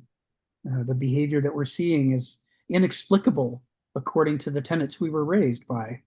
And so there must be something else going on in the modern world. This is where he does his famous essay about gazing into the oceanic abyss of the past and seeing these beautiful names, Babylon, Nineveh, and he says, but you know, Lusitania and France are also beautiful names. And now we see that the oceans of history are deep enough to swallow us all up if we don't learn better from the mistakes that we're making today. It's a really moving essay. If you've never read it before, Paul Valéry is a hell of an essayist. And he wrote in French. It's this powerful being translated. It's still this powerful. It comes across into English. I've certainly heard the name. Yeah, he's one of Kenneth Smith's favorites, and he got me reading him. He has several books of essays. So he wrote one called The Outlook for Intelligence, but the one I'm quoting is from a different one. The name escapes me. But yes, important points to be made, Stephen. Thank you. Alan, welcome to the call. Come off mute and tell us what's on your mind. Yeah, I'm thinking of that transition from accepting lots of gods, the Roman Empire, right? The Romans accepted the gods of others, and to moving into the Middle Ages and becoming monotheism. And when you look at what happens on the map, when someone thinks they have a special place within God's eye, the map became chaotic and divided. And it took you know, the Holy Roman Empire never got it back, right? The Romans were willing to let a lot of things go to just keep pushing the perimeter. internally until it didn't work, right? Until that stopped working. Protection. They were offering protection to any and all believers until there was nothing left to protect, right? There were no enemies at the time, so right, victim of their own success. But once I think the Middle Ages came, and they redefined that to a kind of a sense of individualism with God. Everyone saw themselves as more centric. And if you look at the map, it got chopped up considerably for a long time. Anyway, that's all. Just an observation on it, right? Thank you, Alan. And you had that excellent question about spirit. Is spirit a material thing or generated through participation in the collective? And the Greeks have an interesting answer for this. And when we consider that the early Christian writers were all fluent in Greek and have been raised, marinating in Greek philosophy and worldview, you can see how this is relevant to the way that the medieval epoch started. And the idea kind of went like this. For anybody who's new to these calls, you probably haven't heard us go through this bit before about the relationship between the soul and the body. So I'm gonna do like a little 5-minute spiel on the soul and spirit, and then I'll call on Phineas. So this is based on the Greek conception, the ancient Greek conception, not the medieval conception. The medieval conception, which is what we've inherited into the modern world, the idea is that the soul is the real you and the body is a spacesuit that you're wearing. And when you die, you shed the spacesuit and then you go to your real home, which is you hope will be heaven, and you hope it won't be hell. But it's going to be one or the other. That's the medieval conception. And even an atheist who doesn't believe in a soul, the soul that they don't believe in is the medieval soul, because the medieval epoch is what the modern epoch defines itself in opposition to. We are not the dark age. We're the age of enlightenment. We're the smart ones. We don't believe in those things. But in doing that, we threw out the possibility that not everybody used to define the soul the way the medievals did. So the way the ancient Greeks defined the soul is not the real you. The soul is your animating force that allows you to be alive. It is, or put another way, it is the set that includes every difference between you 1 minute before your death and you 1 minute after your death. The reason you're a much better conversationalist when you're alive, that's your soul, the capacity to be that conversationalist. The reason that you can do work in the world, the reason you can feel things and think things and want things, all of that's the soul. And it's not because the soul is an invisible force or the real you. It's because they needed a way to explain what's the difference between a corpse and why don't we have relationships with corpses? Why don't we invite them to dinner? Why don't we try to have conversations with them and then scratch our heads over why they're not answering us? Because we recognize that they're missing something. They're missing a lot of things. They're missing the parts we mostly care about in a person, right? The body's all well and good, but we mostly want to have a conversation with somebody, not just sit them as an object that takes up a certain amount of mass in our room. And all that stuff that's missing after you die, the Greeks defined as the psyche, the soul, which they saw as a breath that you inhale when you're born. And when you die, you exhale it and it's gone. And now you're dead. And not you left your body and went somewhere else. It's that you are dead and now you're rotting. You are your body. It's such an alien conception to either medievals or moderns to think that, yes, there is a soul, but that's not you. Right? To say, yes, there is a soul, that goes against the modern atheist position.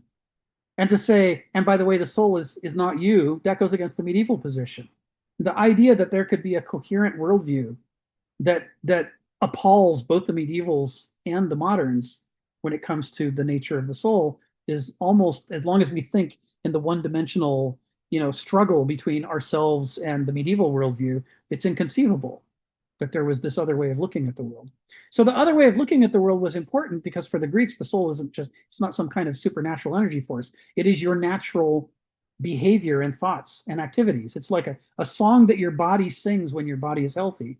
But when your body gets too sick, it can't sing that song anymore, and now you're not alive. That's the end of you. That's the end of your soul. It's very simple. You know, you can read in the Greek myths where people go to visit Hades and they see souls. And as a modern or a medieval, you read those things and you think, well, isn't that just heaven or hell or something in between? It's like, no.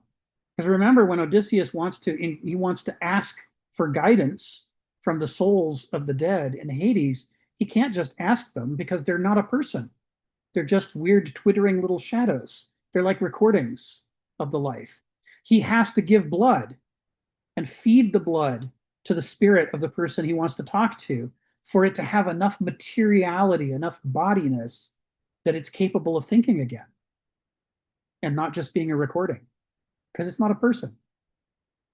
You can read whole generations of Greek myth books and not get this critical distinction because most of the authors were themselves, you know, Christian or modern, whatever the case. They imposed their interpretation like a Rorschach test onto the myths, and so they presented it as what they were familiar with, because the actual wording of the myths is very confusing to both epochs that followed the ancients.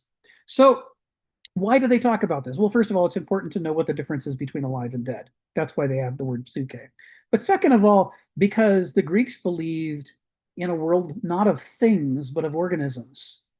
They say it's easier to understand the world if you respect that everything that looks to you like a thing has its own internal nature that determines how it responds to things. Why is one person tell a lie and another person tell the truth?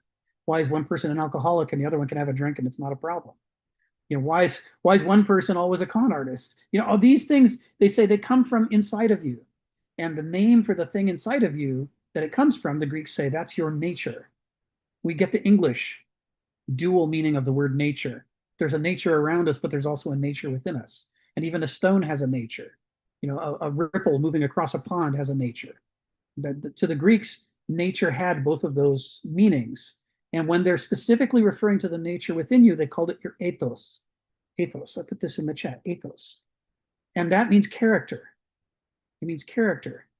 And by character, they mean the lawfulness of your inner nature that has its own laws of growth and unfolding, that is trying to become something, like an acorn is trying to become an oak. The thing inside you is trying to unfold who you want to be.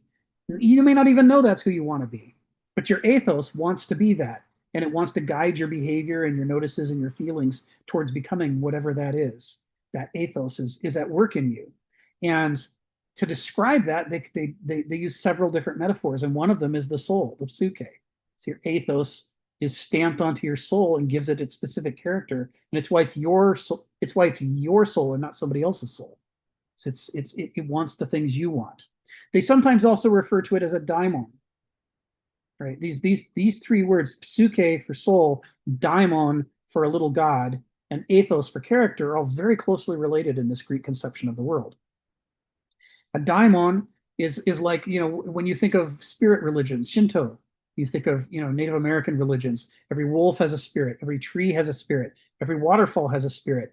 The Greeks say yes. The ancient Greeks say that's right. They had a daimon religion before they ever had the Zeus or Hera or any of the other Olympians. They believed in daimons. These gods we think of as the Olympians were just daimons that swole up big and became, to the Greeks, they became centers of focus. But as that religion began to fall apart, they started to retreat back to their original daimon religion. And the value of the daimon religion is it recognizes they're even in a dead, dumb thing like a rock. Ethos anthropos daimon. That's right. Ari says it in one. That's Heraclitus there, right? A man's character is his guardian divinity, his daimon. It's like if Poseidon is the god of the sea, then Lady Calamity's character is also Lady Calamity's guardian spirit or angel that makes Lady Calamity interested in the things they're interested in, that makes them want the things that they want, that makes them do the things that they want. And each of us, our own character is like a little god that is the god just of us and rules us and rides us through our unconscious desires and wishes. So all of this is soul, right? And it's intimately tied up with behavior to the ancient Greeks. You do the things you do because your soul has this specific nature, your ethos, which is different from my ethos, which is different from Phil's or Geneva's ethos, right? Each of us is driven in different directions. And then the Greeks take it further. A family is also an organism that has its own character, right? That makes the family behave the way that it does. Some families are very supportive. Some of them are incredibly dysfunctional, and the sooner you leave them, the happier you are. You know, it varies how functional they are. Neighborhoods have different, peoples have different characters. Human beings, Homo sapiens as a whole, has a character.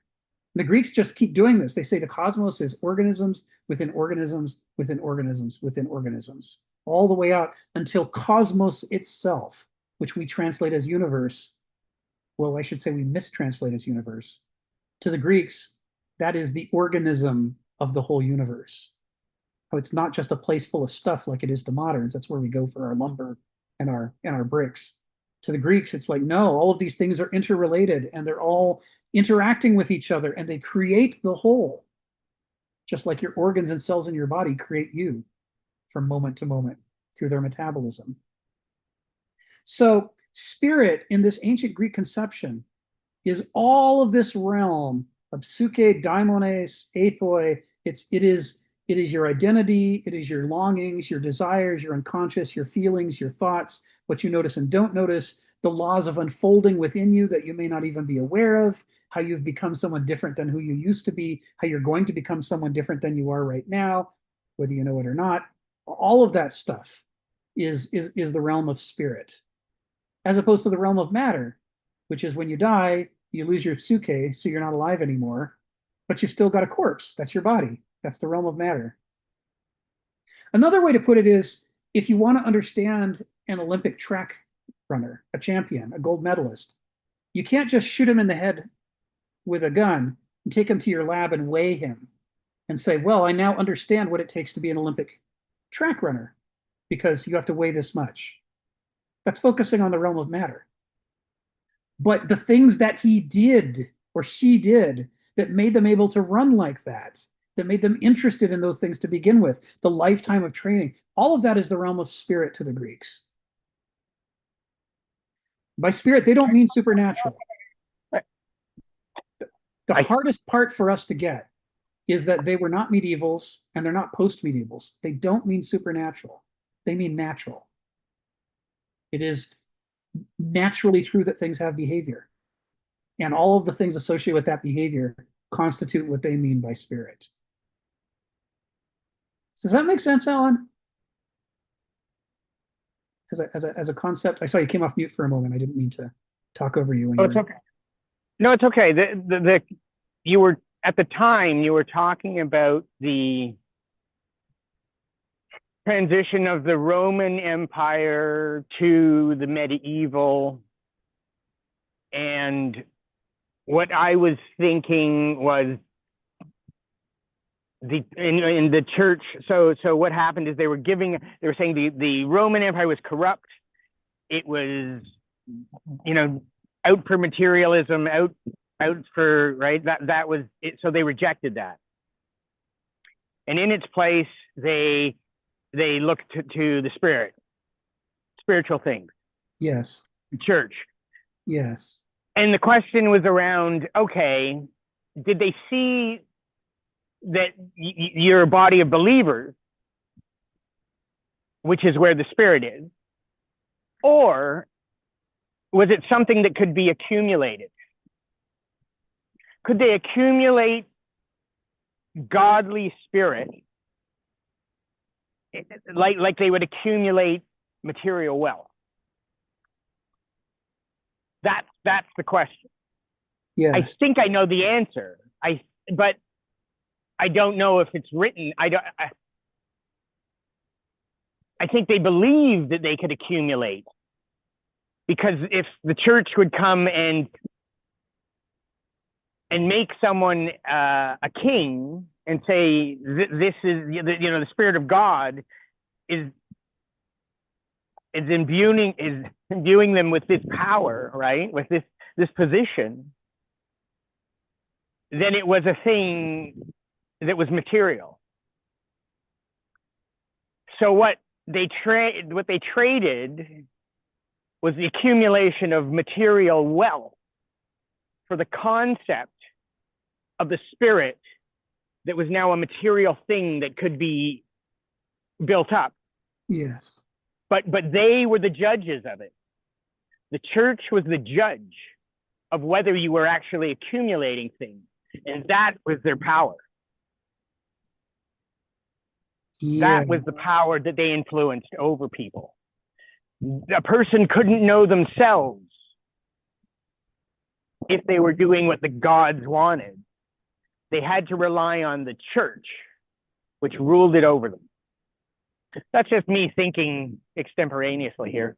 Sure. Right? Does that make sense? And I don't know if the writings reflect that. Well, so this is what's interesting about medieval writings reflect that. I have no idea if medieval writings reflect that. That's what we'll be digging into over the next year as we work our way through the medieval section. We're going to start bringing in more writings from Christian mystics and nuns and friars and monks to see what they directly have to say about these things. My wife is studying theology, and she's making us a list of particularly. You have to publish your list of friar texts. Yes. Make sure she checks it twice.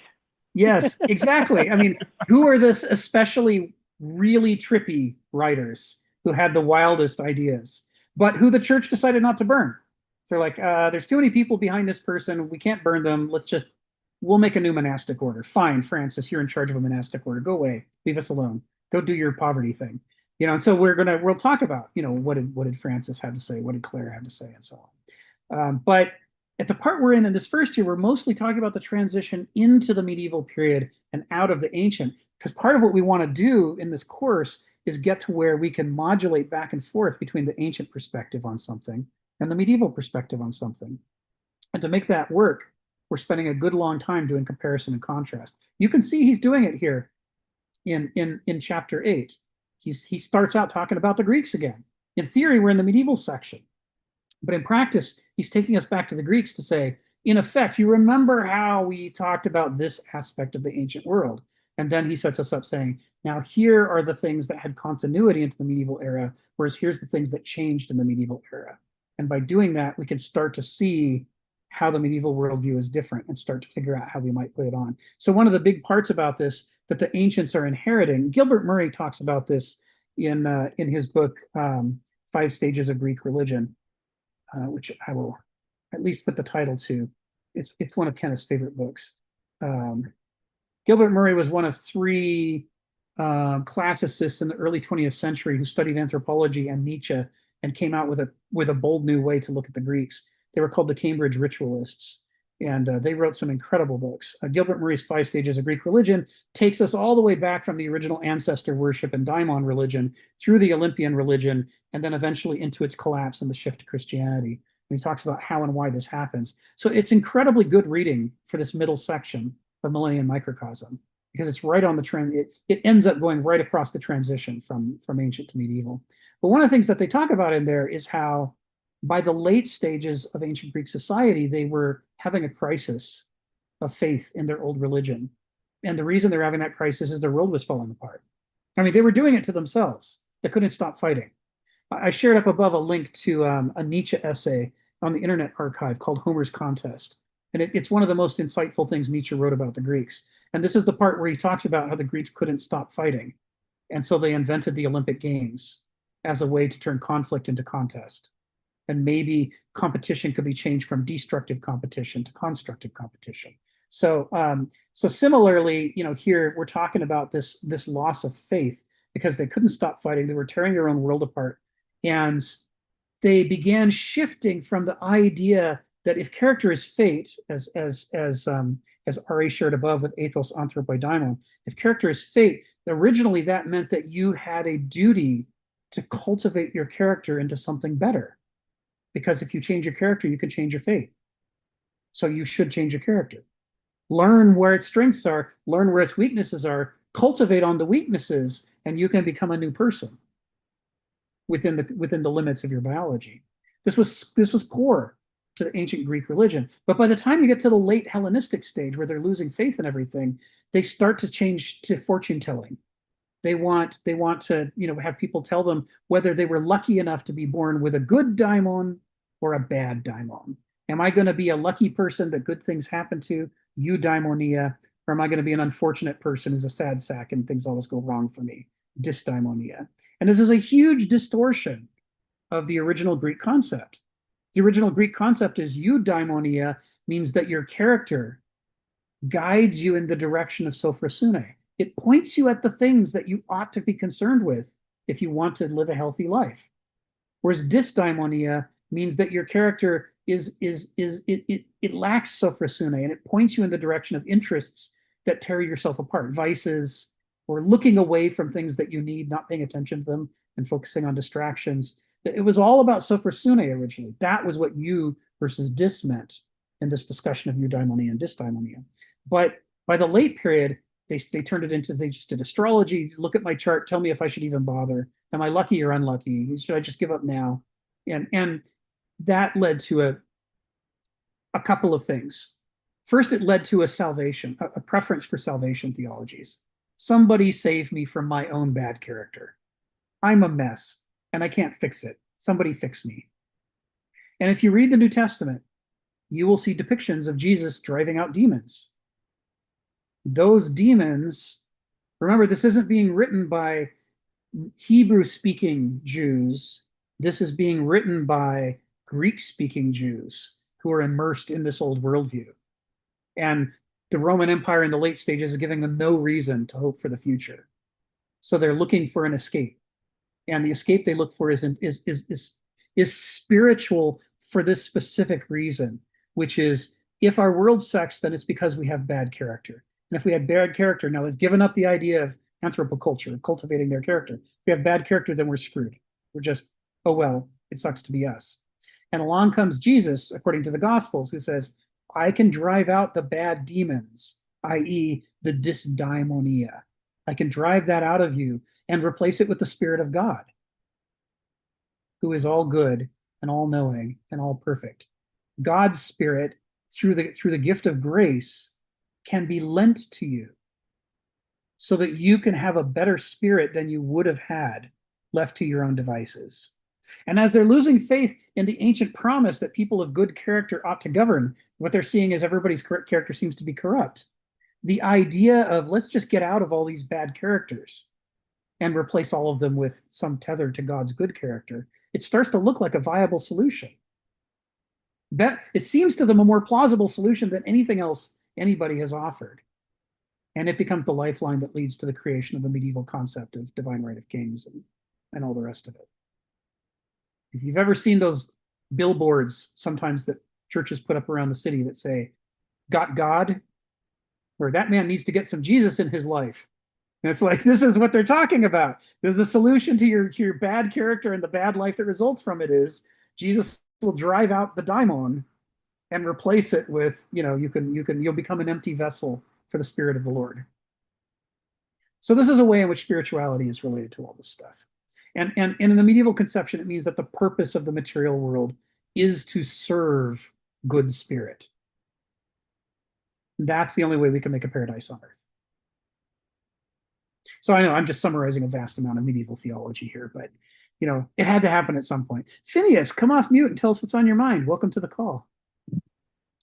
Good to be here. I was in this group like at the beginning of the summer. It was so awesome. I just couldn't find it again. So are you guys always on Monday? Yes, we're always on Monday at this time. Oh, sure. I thought it was Tuesday. Anyways, but yeah, great to have found it. What I was thinking was yesterday I was doing I did a couple meetup groups. One was on it was like gamification and how to motivate people, and then the other one was on Aristotle. So I've kind of linked what you're saying to that, of the idea of there are different things that motivate us. Some of them are like our greater purpose or like sort of a joyful seeking of something. And then other ones are like fear and avoidance. So you can kind of motivate people with different things. And then I think that ties into what you're saying about there are higher virtues or higher, more purposeful things to do in terms of changing our mind and becoming better versions of ourselves actively. Whereas it's also possible to be motivated by things that are totally different from that. Like, for example, competition and fighting and, gladiator duels, all that. And so what I was noticing, because the example was Candy Crush, and it's really true that some people their whole focus becomes beat Candy Crush, and then as a result, they're not applying their human potential to change their mind and change their person. So that's just what I was reflecting on. And then the other thing I was noticing was one thing they were saying was that our character traits, they're almost like frozen. And so even if you just do change your mind, there's inertia. It like takes a little while for your mind to change your fundamental nature. Like you can do it over time, but if you have a habit, it just sort of it's a bit frozen. And so I was sort of when you're saying and energy and all that, I was thinking of it kind of like it's kind of like a fiery force where it has sort of a melting capacity. So that's the other thing I was thinking. Thank you, Phineas. Yeah, you probably remember the Tuesday thing because every now and then we have a week where we can't meet on a Monday for some reason. And when that happens, then for that week, we shift to Tuesday just for that week. But we always go back to Monday after that. So always here at always this time. Yeah, cultivation of character. We talk about this, and I studied traditional Okinawan martial arts. I have since I was a little boy. And one of the things they talk about is, if you have practiced a move badly many times, then it becomes like a training scar. It's hard to change because if you're just not thinking about it, you'll automatically go back to doing it the wrong way that you did it so many times. And so the way that you overcome a training scar is you slowly, carefully, diligently learn. And good to see you, Lady Calamity. You kind of very slowly, diligently, carefully learn to do it the new way, the correct way. And then you do it over and over and over. You drill it. You can't just study it and practice. You have to drill it. And they say, once you've done it 10,000 times, that's the no. It's not. This isn't science, but this is sort of an abstraction from the experience of these martial artists. Once you've done it 10,000 times, you will actually have removed the training scar. And now, if you're not paying attention, you'll do it the right way instead of doing it the wrong way. And that's what you're trying to get to. You're trying to get to where you don't have to consciously remember all the things you have to get right because nobody can remember that many things at the same time. You can't consciously keep track of more than 7 plus or minus 2 at a time. You're relying on your unconscious to remember the rest of it. Like riding a bike. The problem with learning to ride a bike is when you first start, you're thinking about everything. And there's too many things to think about. And so you keep falling over and knocking down and blah, blah, blah. But the more you practice, the more you develop what we call muscle memory, which is that your unconscious now has done it so many times, it's just a habit. It doesn't even have to think. You can do it in your sleep. And that frees up those 7 plus or minus 2 slots to think about something more interesting than don't forget to pedal, don't forget to balance, don't forget to look around. You remember all those things automatically. And now you can think about, is the street clear? Where am I going today? Did a cat just run in front of me? You can focus on the things that are interesting and different. And this is exactly what happens to people coming out of med school. When they're first coming out of med school, they have all this stuff in their heads. And so they're not very good doctors because they're having to think about everything. But the more they practice medicine, the more they can move it out of their conscious mind and into their unconscious, their muscle memory, if you will. And of course, they want checklists to help guide them and make sure that they don't go astray when they're not paying attention. But overall, what makes an experienced doctor so great is that they don't have to think about the routine stuff. They just normal default medicine they do correctly. And thus that frees up their mind to focus on what's interesting or unusual about this one patient who I'm seeing today. And it makes them more able to notice the meta patterns and do something different. So, to answer your question, Phineas, the Greek concept is that this is exactly how it is with cultivating your character. You learn where your problems are, you come up with strategies you can practice for new habits that are different, that are better than those habits, and then you find opportunities to drill those habits over and over and over and over until you can do it in your sleep. And by the time you can do it in your sleep, you've changed. You're now a different person than you were. And in general, the Greeks don't try to get specific about which parts of your character you can change and which parts you can't. They recognize that for whatever reason, some parts are like you're never going to spread wings.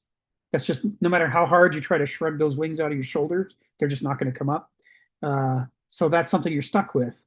But then you find other things that you thought you were stuck with, and you might be able to change those. Little habits formed by practicing over and over. I think that's martial artists say it. Aristotle says it. It's the secret to becoming a new person, which is weird because it's so simple and stupid. And so many of the problems that we have with our character are so big and horrible, it feels like that shouldn't be enough to do it. But it is, as long as you just do it a step at a time and work your way through it. In fact, it's the only way. Everything else is some form of escapism. I wish that I was different. I swear I'm different. You have to believe me that I'm different. Yeah, but you didn't put in the work, so you're the same. You just have a new brand. You're branding yourself differently without developing the better habits. This is I come from an alcoholic family, so the difference between did you put the damn work in or are you just making promises again? This is one of the big differences between somebody who's actually changing themselves versus a practicing addict. Let's see, where are we out of time? Oh, perfect. Phil, come off mute and tell us what's on your mind.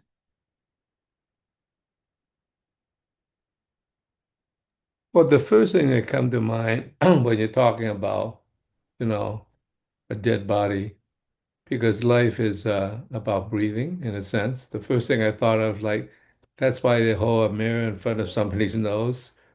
If it doesn't fog up, that's it. Same thing with a fish. I guess you take it out of water, it's dead meat. So in some way, you have to breathe in some sense. The next thing I thought about is I immediately thought about Stutz Turco, because I want to talk about fate. Stutz Turco sort of says something like, if you spend 25 years being a longshoresman, or you spend 25 years being a basketball player, whatever you are that thing. So LeBron James is not LeBron James. He's the basketball player. You know what I mean? Or somebody is the tennis player. So in some ways, we're defining people by the profession, by the things they do, because that's habitual. It becomes what it is. Uh, I relate this to a personal experience I have. When I came from China, I had never previously had any artistic abilities. Okay, none. So I never done anything. Sometimes I might have done a little something on the chalkboard, and it wasn't any drawing even. So when I came to this country, because I was placed back and I didn't know English, the teacher just found it convenient to let me be the person who made the bulletin boards, get me out of their hair. Okay. And I often wonder to what degree was I became an artist because I was defined by an external force. Go make the bulletin board. And to the point that at some point I became an artist. Everybody thought I was the artist.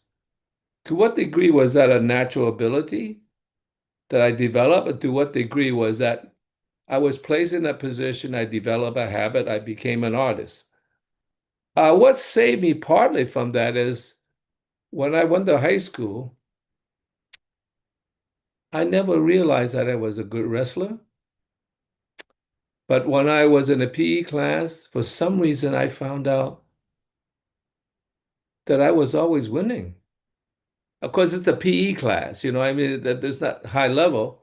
So I went to, I decided I'll try wrestling because I wasn't able to afford it, the equipment for football, anything of that sort. And I was terrible at basketball. So I found that I was good at it. And I developed that skill. And it's like, okay, even though that was an accident, I found something that was a natural ability. So that saved me from that. So to what degree, this comes back to fate, because to what degree is fate something that can determine the balance of our diamond, and to what degree is it just imposed on us because we live in a certain environment and then we became a fireman. And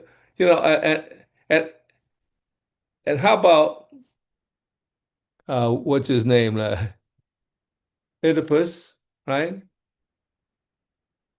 He did not know his real father. He thought his father was the one that raised him, you know? His mother was the one that raised him. And so the habit made it that, oh no, you can escape from that and try not to do any harm to the people you love. Okay? Uh, but he also developed a personality that was a little self-asserting. So when he ran into his real father, he didn't know that was his real father. He didn't know that was his real mother. He did what was right.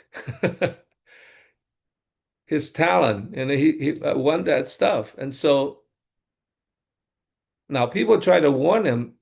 He just didn't believe them, particularly the blind guy that tried to tell him you can't see what you're doing, you know. And so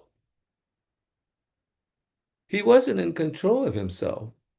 So how could you blame him for that? It was fate that put him there. It wasn't his own power to do this. He was structured in a way that fate took over and overcame well, not only overcame, but overcame his balance daimonia because he was actually trying to do that. And so, okay, so Sophocles wrote that, oh, just be careful because a lot of things you don't know may be hidden. But when it's hidden, is that your action? Is that your fault? Or was it fate? So I understand how the Greeks believe in fate is a very important part of your destiny, right? Because you're not in control of everything. There's so many things you're not in control of, even if you want to. And so that becomes an interesting thing. And then I have this thing with Plato and Aristotle. Plato because of his forms, he was related to the mystic religious sect to a certain degree because it almost hinted at that relationship, and so the Romans understood that through Plotinus, and through the mystery religion through Plotinus, and then, of course, this fell right into the lap of Augustine, right? I mean, it's just like in a direct line. It's like you might as well hand that over through that curved path to Augustine. But Aristotle, because he didn't write his books, all they had was student notes. So it wasn't authentic to begin with, okay? There were student notes that interpreted because he didn't do, I guess, a lot of writing. He might have wrote a few things, but not that much. I think he might have wrote something about theater. Uh, so a lot of his stuff was not only misunderstood, they was never forwarded to the Middle Ages. It took the Arabs, the Middle Age Arabs, to, in a sense, translate that back. And by that time, the ideas of Plato were so hardened that Aristotle was totally misunderstood because they turned him into a Platonist. And so, obviously, like, particularly the logic, like A or not A, I don't think that is Aristotle, right? But they turned him into this sort of like you're either on one side or the other. And so, in some sense, how could we justify, in a sense, misunderstanding Aristotle when he says, well, just a student of Plato?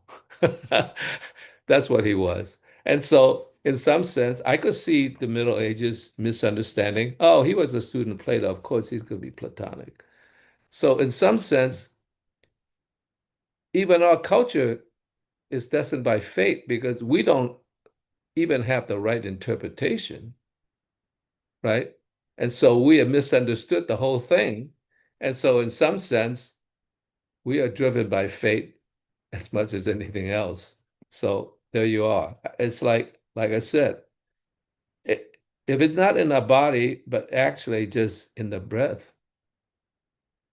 And I actually agree with that in a sense, right? Because it's in some sense it's really not us, it's our living, our being alive, you know. And I agree with that actually, but you could be misled in being alive as well as being, well, you can't be misled anymore after you're dead.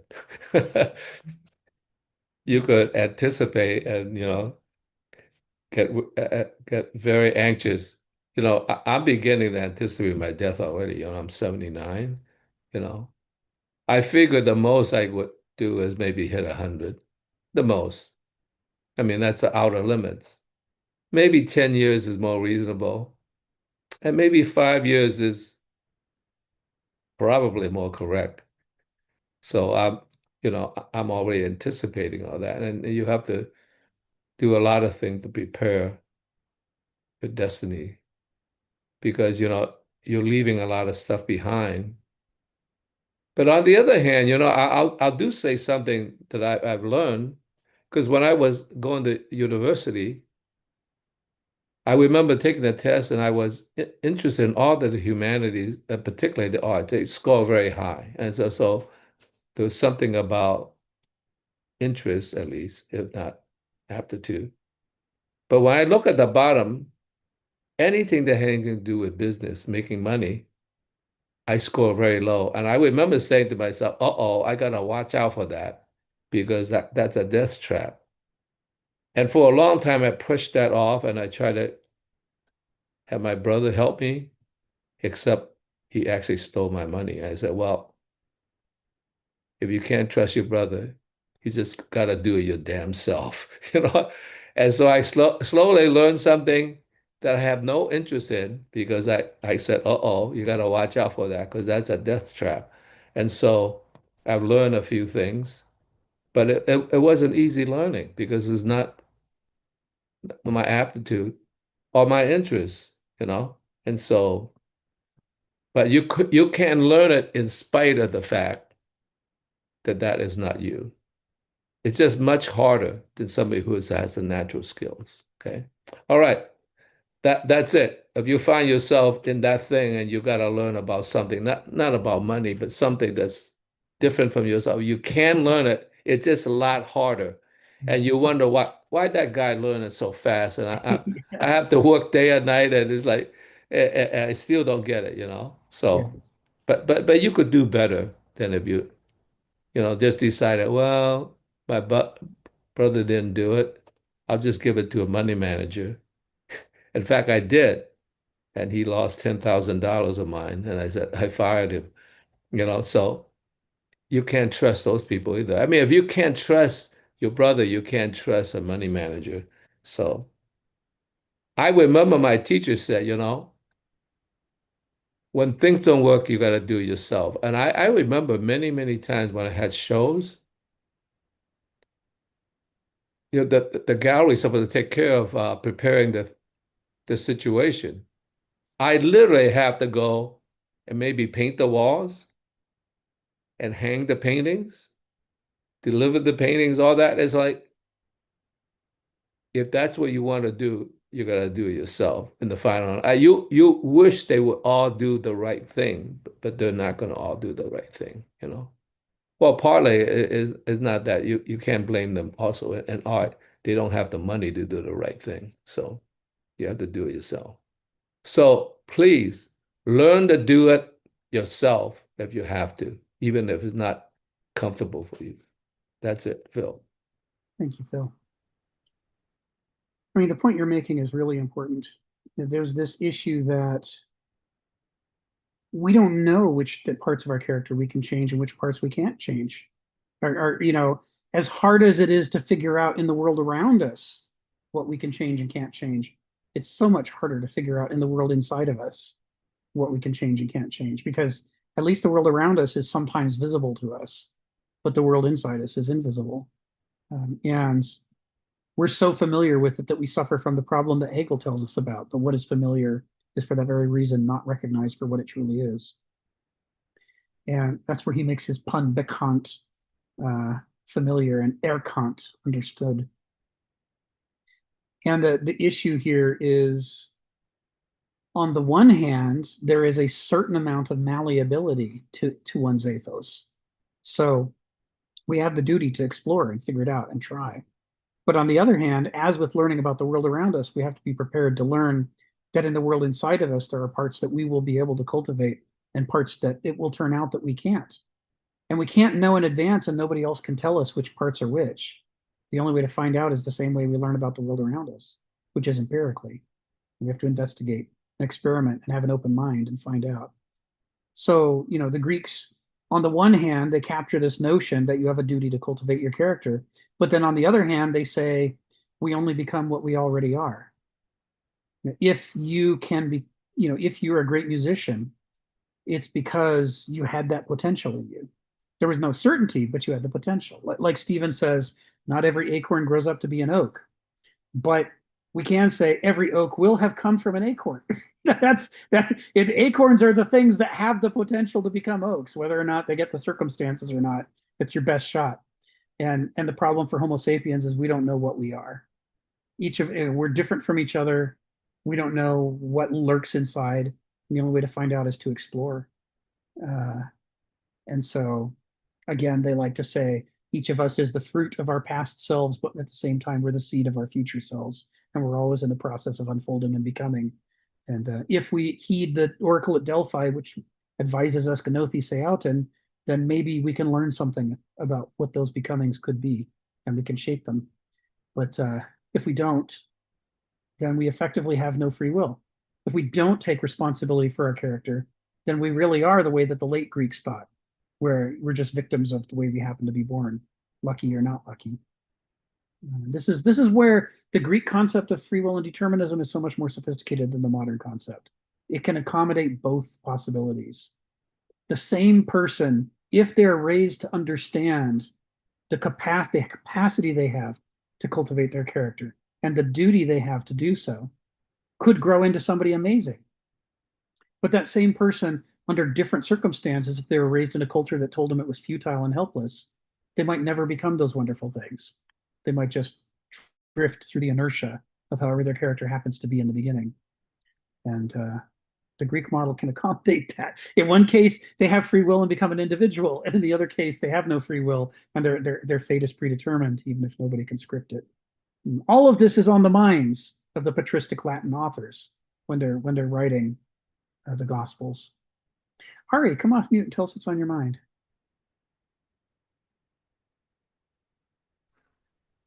Hey, everybody. This is something I've been saving for a little while. I contacted Rick a little bit about this. I've been finished Alistair McIntyre, and I've moved on to another book, which I'll mention briefly. It was highly recommended to me, and I don't know if we've ever talked about either of these books. We haven't talked about After Virtue, but I think he's more famous, Alistair McIntyre. But this other book that seems to do something similar to Kenneth Smith and Alistair McIntyre is called The Passion of the Western Mind by Richard Tarnas.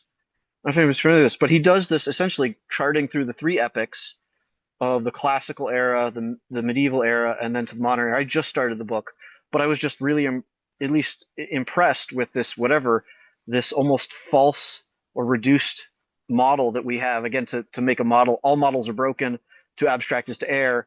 This model that you've got a classical era, a medieval era, and a modern era, and all of these books are humble enough to recognize right away. They're like, this is an overly reduced way of looking at things, but this structure seems to be really helpful for understanding our historical perspective.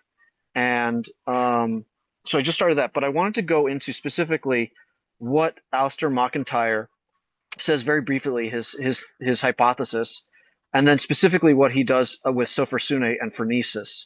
But he doesn't talk about sophrone at all. So I want us to, and again, I want to bring this out as I'm a student who is making mistakes, and I'm going to use my favorite definition of success here, which is Winston Churchill, which is that success is defined as going from failure to failure without losing enthusiasm. So I'm going to have a lot of enthusiasm, but I'm looking for the lacunas, and in general just developing this idea more fully for the group. And I'm going to posit some ideas, and maybe some, even like I'll say it like I'm confident in this hypothesis, but really this is me testing a really weak experiment, perhaps. So I'm not really sure, but I wanted to go through it, and I'll try to do it slow, and I think it's really in the benefit of whatever he's doing. So first, let's start off with MacIntyre's position. He does this great idea, and I don't think Kenneth Smith would disagree with this, but I haven't heard us say this explicitly. But this is the central core of MacIntyre. And MacIntyre also, to first start off, he is a total analytical philosopher as opposed to Kenneth, who's an existentialist.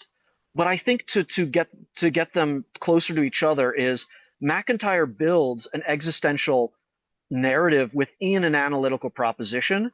And it seems like Kenneth is doing the opposite. He's doing a lot of analytics within an existential proposition. So I think it's like, it's in one way, it's totally, they're completely different universes, but in a lot of ways, they're doing something very similar, because both of them would agree that to just have this analytical approach is to be an escapist, but also maybe that MacIntyre, that if you don't bound it in some sort of analytics, you're just purely fantastical, and you're not really looking to see if your evidence or your ideas match up with any good evidence. So I think that they're pretty similar, but one thing that's really interesting is they have a completely different way of attacking this problem of the modern era and looking at the historical eras. And I find it so fascinating that MacIntyre does this very analytical. Everything you read is just one big, like almost algorithmic, logical proposition that he's trying to go very, very robustly. And of course, because of this, it has a lot of weaknesses, and of course, it has a lot of strengths.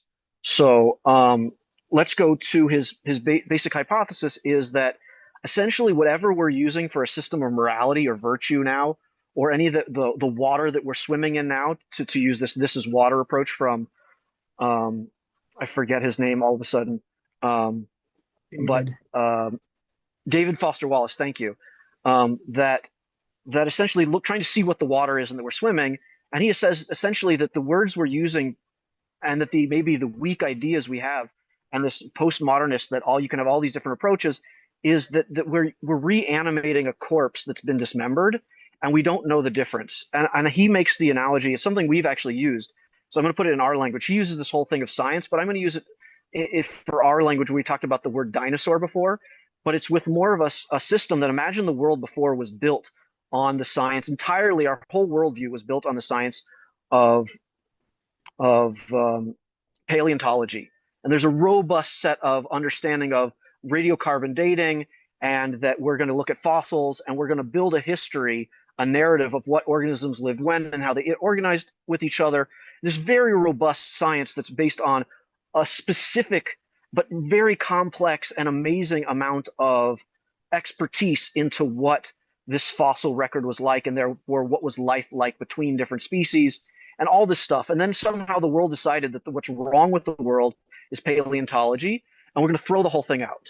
And he says this is essentially his analogy of science, but he's using this analogy to say this is what morality was, or the moral sciences were, or essentially teleology, and this ancient approach, this classical approach to having a mythos and a logos culture, where they craft a set of narratives and then a set of tools, which he would call virtues, to then live out that narrative according to what the telos, the end narrative, the goal, the destination of what this looks like, and essentially what a cosmos would look like, what the good looks like.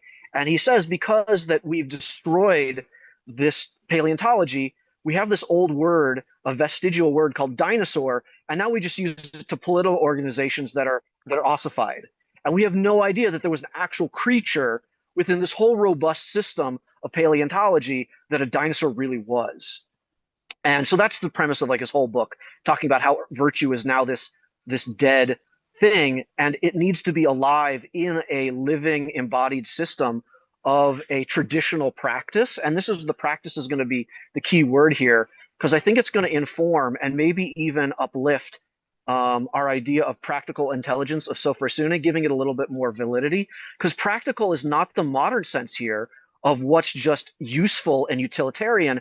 Practical actually means within a practice of a tradition. It's actually a practice. It has nothing to do with practical. It has to do with just what you do, right? You have an embodied habit. It's more like a habit or a routine or a lifestyle or something like this, rather than its utilitarianness. So in this case, practical intelligence is much closer to, I think, what we're talking about here. It's a practice within a living mythos. But he's going to say that, and this is kind of the thing that Socrates is trying to do, is pointing out that all of these different city-states had their own god, and therefore they had their own practices of what this mythos, embodied mythos, looked like, this tradition. And then you had a set of virtues that were unique to each god or each city-state that had a set of virtues, and you needed all of them to then cultivate what is the good, or a cosmos. And they're in contrast to each other because one person's idea of justice is different than another city's version of justice. It's not this universal idea, it's more of a particular, because it's embodied in this. And this is where you get to maybe Aristotle wanting to transcend this, that you need one, or Plato, we need one form of what justice is, and then it can have different specific types in these different city-states where you have justice, which is this something, that we only see the shadows on the caves, but that each shadow represents each embodiment of justice, but we don't actually have real access to true justice. Okay, so let's get this now to Sophorsune and phronesis is the two that I was focused on.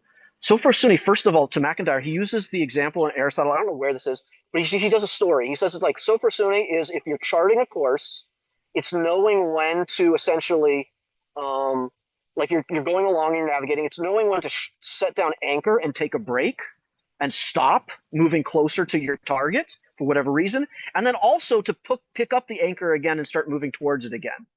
But again, this is a little different maybe than what we have been saying, that it's this universal navigational toolkit, internal compass, that also seems to be able to tell you which, maybe we haven't been using this, maybe I'm smuggling in my own baggage here, but I've always understood it the way we've talked about it, is it also tells you not only like when to go forward on the course and when to stop, or maybe what obstacles to avoid or go around, like your telos. It also informs your telos if it's a worthy goal. Like, is it the destination we want to get? He seems to say very clearly that it has nothing to do with deciding if you're, let's say, where you're going to go make your trade, if that's a good guy to trade with, if that's a pirate, or if it's just a matter of this is a good time to go forward, is this a bad time to go forward? It's not so much about changing your destination as being very careful to use the destination. I almost like it in the Jewish world. We like this idea of fire. So for Sunni in this case would be, how close do we come to the fire? If you come too close, it burns you. If you stay too far away, you're cold. You want to get just close enough to warm yourself by the fire. But this doesn't necessarily tell you, what am I supposed to do with the fire? Am I supposed to cook with it? Am I supposed to burn my enemies with it? Am I supposed to, do a policy of scorched earth with it? It's almost about how much of it do I use, and under different circumstances that I don't know necessarily how to determine the circumstances, how much of it to use. But it doesn't necessarily inform like the more generalized approach of, is this going to be vitality? It's just how much of this gives me vitality. So that's my first question, is I'm wondering if there's another word, another virtue, another type of meta level virtue, not an actual virtue like justice, but something that guides the virtues, that actually tells you, oh, maybe these bushes that I've been coming to for so long, maybe I need to stop going to these bushes, instead of how much of these bushes or when to use these bushes, right? It's not just a matter of going forward or back on a course, or stopping in that course. So this idea of staying, like how much I need to moderate and how much I need to come close, but like, is this thing actually even a part of the good anymore? And maybe you could just say that if you do like this coding sort of thing, like in a computer algorithm, you could just say a 0 complete sophron would be, now it's no longer going to be the good. It's like, for instance, murder. Well, murder's great, let's say, in under circumstances when you gotta execute some bad guys like Hitler or something. But maybe otherwise, murder is a big fat 0. You never use it. So you have complete sophron and you don't have any phronesis. But then he gets to this idea of phronesis, and he gets this story. The phronesis is how much is owed to you in a certain venture. He says this is the way Aristotle uses it, how much you can expect from something. And I almost look at this as like, if I'm going to do a capitalistic venture, what's going to be my profits? Or if I'm maybe a salesman into this, what's my commission that's owed to me? It's very much, but it does make sense that it sounds like a little bit like, if I come close to this thing, what do I expect from coming close to this, right? If I'm coming close to the fire, what do I expect? Am I going to get burned? or am I going to get warmed? Of course, McIntyre does this, and now to give a simple dichotomy, I think that we can move past very quickly, that McIntyre just says it's completely a rote process within your tradition. It's very just practical. What is your practice? Do you do this practice because you have your tradition or not? You're not really thinking anymore, specifically because you can't judge yourself according to the other polises that are out there and how they do things. You only know your polis, so you can only do what your tradition is, or you don't. And it's a matter of like doing it or not doing it. In this case, it makes Sofer Sune makes a lot of sense. It's just, am I going to chart the course that my polis says to do within my specific social role that is fixed? Am I a slave or I'm an Aristos? That's all fixed. I don't get to change that. And to some degree, I can cultivate my character to then live out my social role the best that I can. That seems to be McIntyre's position on understanding this. But at the same time, he's humble enough to recognize I'm still reviving a dinosaur, and I don't know what a dinosaur really is. So I'm guessing. He tries to be as humble. It's beautiful. I love how he goes very full force with the logic syllogism, that he's completely certain of his syllogism.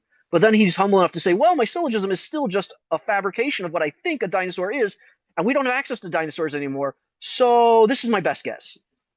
And to end up where we're at, how this gets to our seminar, I'm really curious. We've said phronesis is, or actually the audible. I don't know if this is actually how they pronounce it, but they pronounced it not phronesis, but phroneses. That's how they pronounced it. Phroneses. I don't know if that's correct, but I thought we've also had that discussion about pronunciation, and maybe pronunciation actually changes the meaning, because in a lot of words we do that. So I don't know. Again, I'm talking about dinosaurs that I don't know ever existed, but maybe it's pronounced dinosaur, and sour just means it's sour. You know, some sort of silliness to sew in that maybe the pronunciation actually affects its meaning. I'm not well enough to know, and that's something that I leave to you. I don't know if Donald's here, but Donald would be the one to get on this. But I wanted to ask the question about Sofer Sune more succinctly. That is Kenneth, and of course, again, we don't know the mind of Kenneth. We just have to look from his words. Is Kenneth using it Sofer Sune as this within an embedded sense of what the cosmos already are? Am I just and having a destination, a telos there? Is this going to tell me the navigational kit to get to that telos?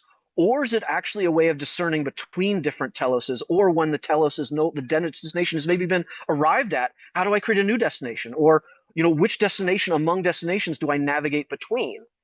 And also then this understanding of phronesis in a little bit more of a robust or complex way, that it's not just this really reduced form of just coming close to something versus sophron is just staying away from something.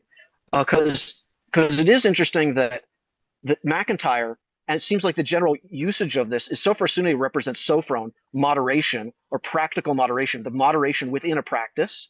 But then phronesis is translated as practical wisdom, as more of a meta level. How do this is what it says here: the capacity to deliberate well about what is actually good for human life as a whole, and not as tactical cleverness. To me, that sounds a lot like the way we've been used Sofer Sune. It's not this tactical thing, which sounds like Sofer Sune, but it's actually more of a general application. And I would say both of these, if you want to give the most steel-manned approach to both of these words, is they both are like an operational wisdom of sort. One is when you have your telos in sight, how do I navigate towards my telos in a wise way, and using a practice, a set of tools like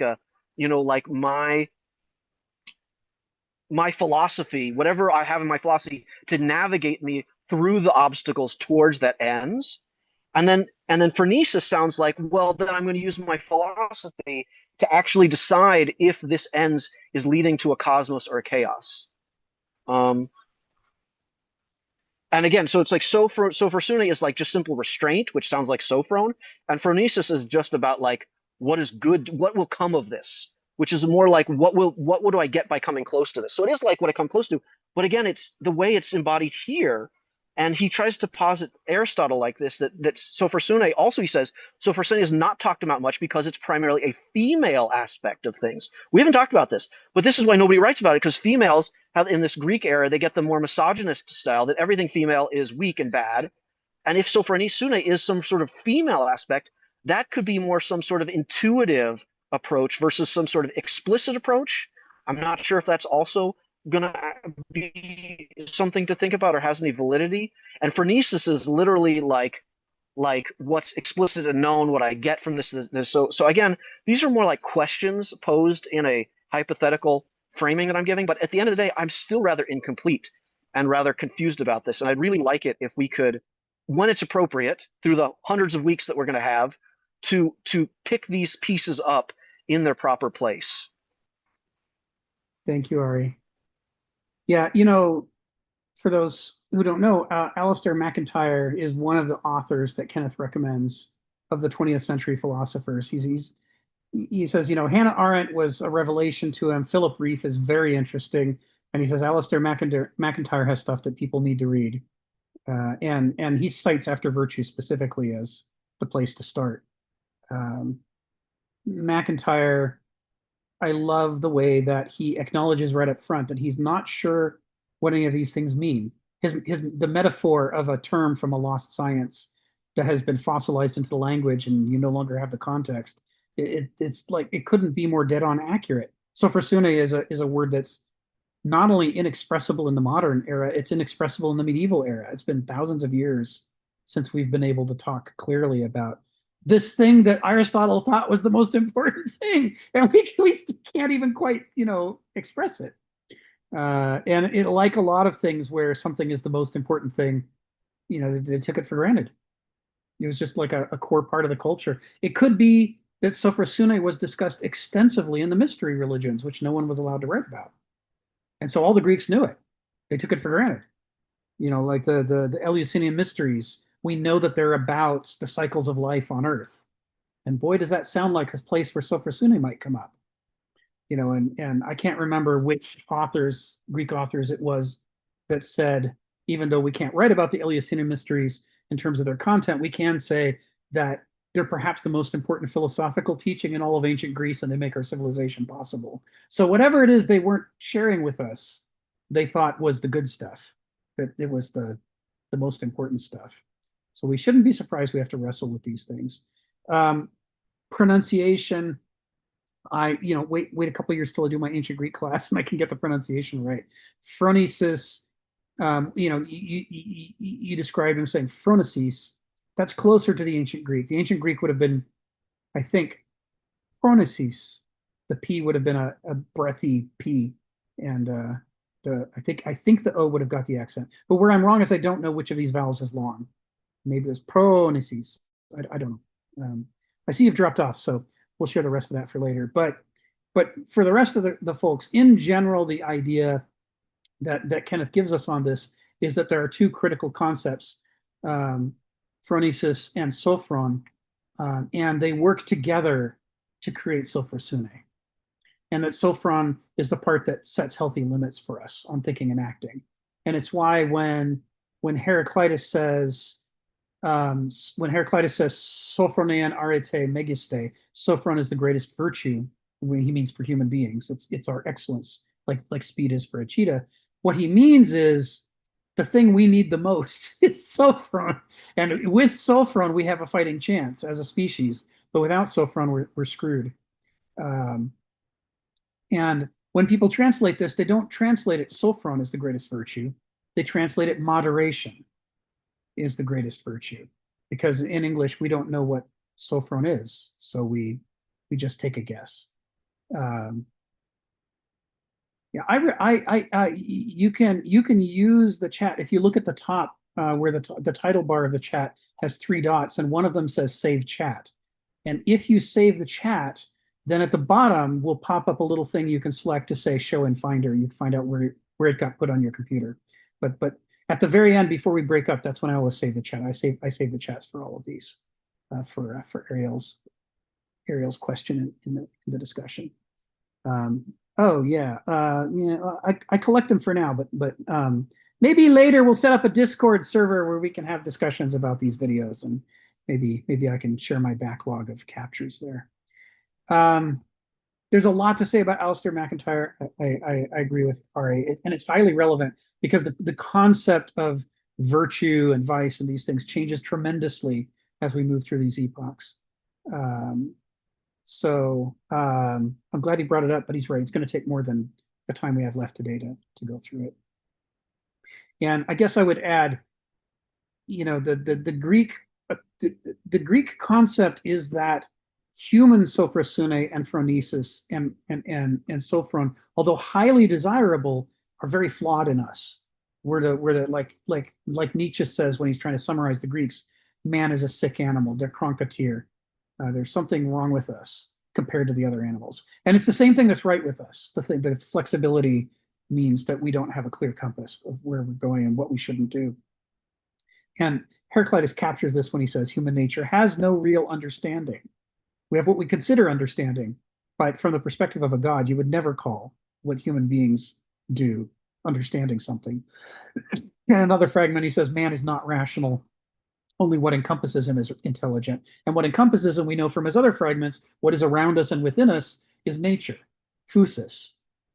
So Heraclitus reflects this core concept from the Greeks that nature has a profound intelligence and understanding in it. And everywhere we look in nature, we see things that have sophrosune. They've got phronesis, they've got sophron. And likewise, the gods, who are in the Greek religion not above nature, but are reflections of it, aspects, lenses of nature, they can have real understanding. They can have sophrosune and phronesis and sophron, but we can't. All we can do is try to simulate it. If we work really hard, if we're lucky enough to have a healthy culture, and if we cultivate ourselves as hard as we can, regardless of what kind of culture we were born with, then we have a chance to move in the direction, to grow in the direction of having these things. But we'll never accomplish it. And it's why they recommend that we don't call ourselves the wise. We call ourselves lovers of wisdom. We are in pursuit of wisdom. And the first rule of pursuing wisdom is to recognize we'll never have it. There is a wisdom that an acorn has that is so profound compared to what people do. George Bernard Shaw, right? Kenneth quotes him all the time. No, except for the first 9 months of his life, no man organizes his affairs half so well as a tree does. The tree mostly does what's right for the tree, and with us, it's boy, roll the dice whether we got the right choice or not. So all of these things that Alasdair MacIntyre is talking about are critically important to the subject, and they're critically important to the ancient Greeks, to the late Greeks, to the early patristic writers. This is the stuff that people like Augustine have on their brains when he's writing City of God and they're writing their other things, trying to say, what is this new worldview we're trying to put together in opposition to the ancient Roman view of the world? I think Kenneth likes MacIntyre because he's really digging into that very pivotal material. It's the realm of the spirit. How do we decide what we should be doing? What should we be focusing on? What matters? To go back to the earlier question. So, thanks, Ari. Is it possible? Sorry to jump. Is it possible that it's similar to the word like Tao, in that there's sort of like a momentum of nature and a momenta, or just like a pace of life, or an energy of life, and the closer you can match that, I know what you're asking, and I can answer you. It might be closer to day, like Tao Te Ching is the day is what should you do given that nature is organized according to the Tao. So the way sometimes people translate it as the way in its path, or the way in the way of nature and the way of man. The day might be closer to sophrosune. What ought we to be doing? How would we know if we were doing the right thing? Tao is closer to the Greek concept of decay, which is natural justice, how it is that the world unfolds and why it unfolds the way that it does. That's almost synonymous with Tao and with Dharma from Indian religion. There's interesting stuff on this. It's well worth Googling. Tao, if you Google Tao, Dharma, and decay, you'll find articles that draw the connections between them. So the connection there would be that sophrosune would be our ability to follow the Tao. Yeah. That the acorn is an expression of the Tao in a purer way than human choices are. That's where we have a less clear connection to decay or the Tao than an acorn does, or than a cheetah does, or than a salmon does. But that's why we have to cultivate our character. That's why we have that duty. If we want to stand a chance, we have to try to compensate for this weakness in our character. What you're raising are these are not only interesting questions, they're the pivotal questions to the Greeks. This is the whole center of their entire value proposition. And so it goes to the heart of the difference between the ancient worldview and the medieval worldview. I mean, Phineas, you couldn't have asked better questions. That's really where this is all orbiting from the Greek perspective. If I could say one last thing I forgot about McIntyre that's really important, that he would agree 100% that he says that sophorsune and also for phronesis for him, but he says these are two meta level virtues. I don't know, he doesn't use the word meta level, but he's like three virtues. These are necessary for being able to access a virtue. And it was so well understood and so obvious that almost nobody talks about it. Yes. It's not, it's like, so he's positing essentially what you're saying, whether it's right or wrong, but he's definitely in this mindset that this was the soil from which everything grew, and which crops to grow are maybe the virtues. Yes. But you can't have any of these things growing. You can't have any of these virtues without sophorsune or phronesis. Yes. And I was just surprised also that he only uses those two. I'm wondering what other words we don't have access to in this whole, dinosaur situation. What is extra? I feel like there's sophron, sophorsune, and phronesis, and maybe those are the three. But what else are we missing? Because we don't have, right? The fossil there's so records, much more, right? Yeah, if I go on to write a book on philosophy at some point, and I don't know when I would be ready to do that, but if I do, it's almost certainly going to be a follow-up to F.M. Cornford's book, his two books, From Religion to Philosophy on the one hand, and on the other hand, Thucydides Mythhistoricus, because in those books, he tries to extract a whole bunch of the loaded terms out of Thucydides, out of Aeschylus, and out of other sources to say what are the big juicy, whether they say them a lot or not, what seem to be the big juicy terms that mean an enormous amount to these ancient Greeks.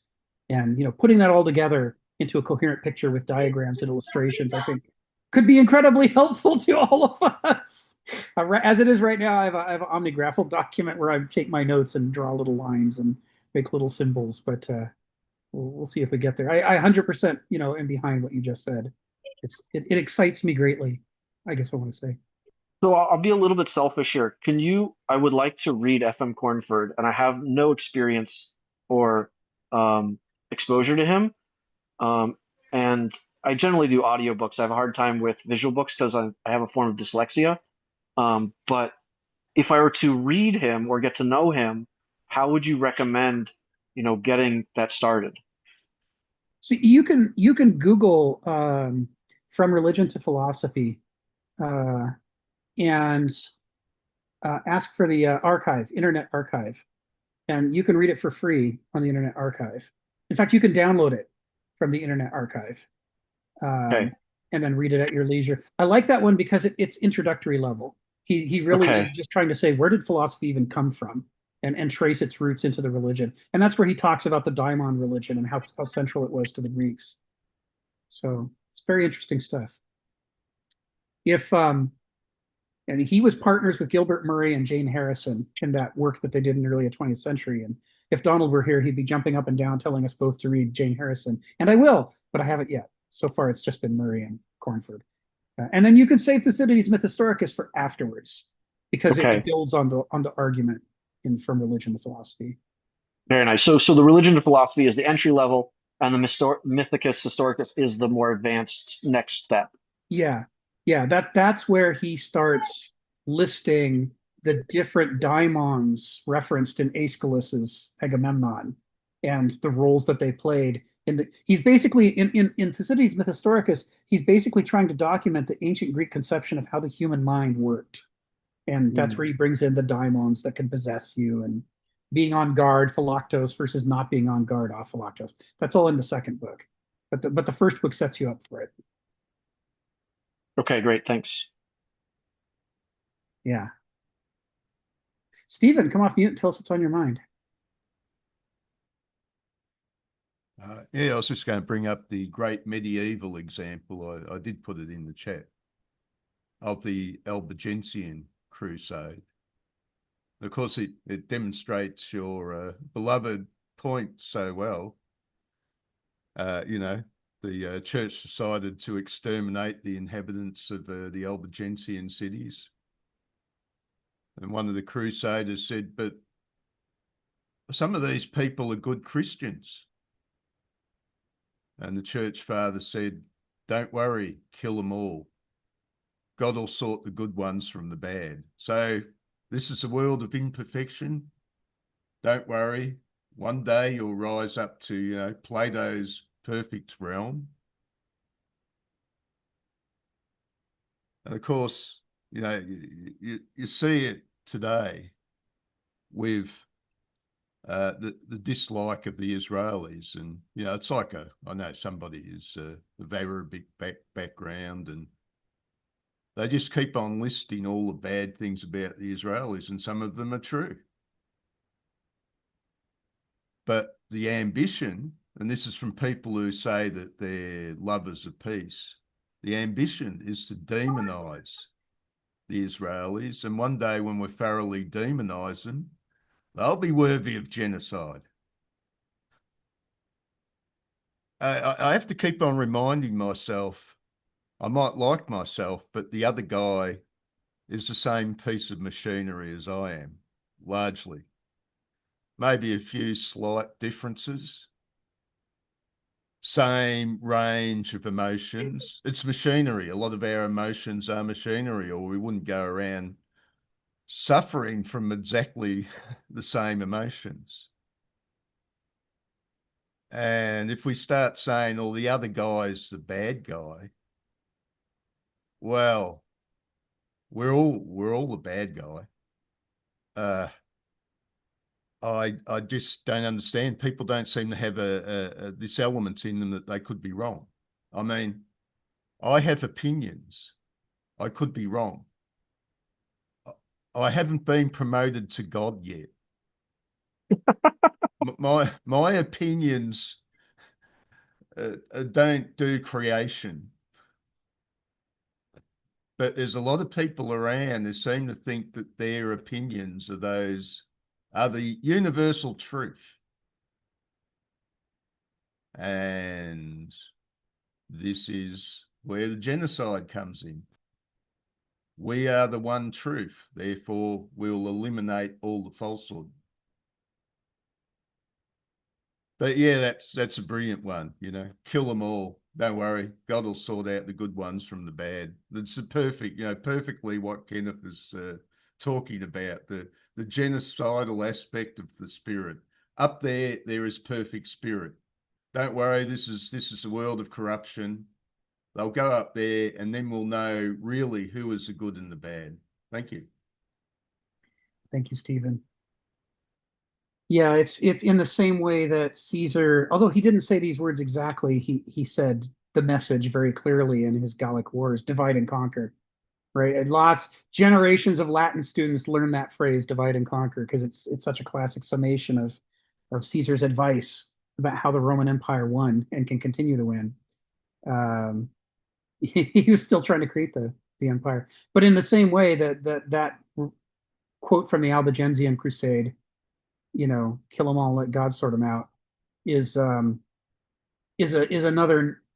perfect, horrible encapsulation of the genocidal impulse of the medieval epoch, which is, yeah, we've got a benevolent God up there, and the people who are good, it won't matter to them that we cut them to pieces here on earth, because they're going to live for eternity in heaven. So the same mindset will come up again with Torquemada when he's torturing people to try to convert them. He'll say, yeah, it's horrible now that I'm pulling fingernails out of this guy, but if I can get him to convert to the orthodox form of Christianity I want him to believe in, I will have saved him from an eternity of torment, and instead he'll have an eternity of paradise. And how could a few hours or days of physical torment compare to an infinity of goodness? I mean, it can't. So obviously I'm doing the loving thing. This is what love is. If I didn't torture him, I wouldn't love him, because that would mean I was willing to let him suffer for all eternity, and I love him too much for that. And in these things, you're sort of getting aspectival glimpses into the heart of the medieval epoch. But again, only part of it, right? So that's giving us the Orthodox position, the dominant religious empire position. We have to supplement that with Francis and Clare and all the other peripheral writers who have their contrarian perspectives. Of course, there's the other element, as Nietzsche pointed out. When we got rid of the old God, the spirit one, the state became the highest good. Yes. So we got the Nazis, and we got the Soviet Union, where the state was God. Yes. Well, I have to say, what about the market? I feel like Yes. we have two gods. We have the do. market and the state, and we've outsourced all of our responsibility to God, which is the state or the market, right? So Yes. The market's the material one. There's a spiritual one, the state, and all its magnificent ideas. And then there's all the nice material stuff that the market creates. And we live in a culture which is now very materialistic orientated. If we go back to the Middle Ages, well, yeah, they're materialists as well, but they had a whole load of stuff, as faulty as it was, that was orientated towards the spirit. We don't. What are our values today compared to the values of, say, Christianity in the Middle Ages, even though they didn't always live up to it? What are our values? Oh, the highest good is everyone getting rich. Right. To be rich is glorious. That material goods are the most important thing. The government's complaining, oh no, there's a recession. Oh, the carbon emissions are going down. Oh, we've got to fix this up really quickly. Yes. We've got to get people to buy more junk and then throw it away. Yes. I remember when the GFC was there, I was walking around the streets and there was nothing on the hard waste days. 1 year. And then when the government corrected it with all the spending, all the hard waste started reappearing. Yes. Yeah, famously, after September 11th, President George W. Bush said, if you want to do your part to help in the war against terror, go shopping. Because if you stay home and don't shop because you're afraid, then the terrorists win. Literally, this was his advice to the United States of America. It's just like you said, Stephen, the worst possible thing that could happen is we stop, consuming relentlessly. So there is, when you see this sort of behavior, you can, if you've got the examples of the ancients and the medievals, or examples of different indigenous people from around the world or other cultures, China, India, what have you, then when we come back and look at something like what Bush says, we can smell the weirdness on it. It might be normal in the modern world, but it stands out in the tapestry of history as a very, very strange thing to say. Someone wants to bomb me, and the answer is I should go shopping. There must be a worldview at work here. It's like it has a family scent. So anyway, I guess that's it for this week. If Sharon were here, she would point out that we didn't do a single sentence of the text. We spent the whole time introducing and talking about it, which is fine. We can have weeks like this where we work around the material. And well, give Sharon a whip. Yeah, right. Keep us in line. So next week we're going to do chapter 8. But thank you, everybody. I hope you had a lovely time. I certainly did. And Ariel, I will save this chat. And if you share, I'm going to hang on and not hang up quite yet. If you message me in the chat with your email address, I will email you the text of the chat. And for anybody else in the future, we will eventually have a way of sharing all these things. So I hope you had a good time. I had a great time. As Ari likes to say, it's the highlight of my week. Yeah, I want to give a special shout out to Phil. And you should have a long life. In Judaism, you should live to 120. And as my bubby would say, you should live to 120 in 3 months because we don't want you to die suddenly. So you should be blessed. And I really enjoyed, Phil, many of what you were saying this week, of course. And then thank you to Rick and Steve, but for making this happen. But Rick, this is fantastic. Highlight of the week. Take care, everyone. Special thanks to David, who makes all this possible. Oh yeah, thank you to David, of course. He's the water behind that we don't see. So yeah. He is. We're all swimming in David. Okay, bye-bye, guys. Take care. Bye-bye.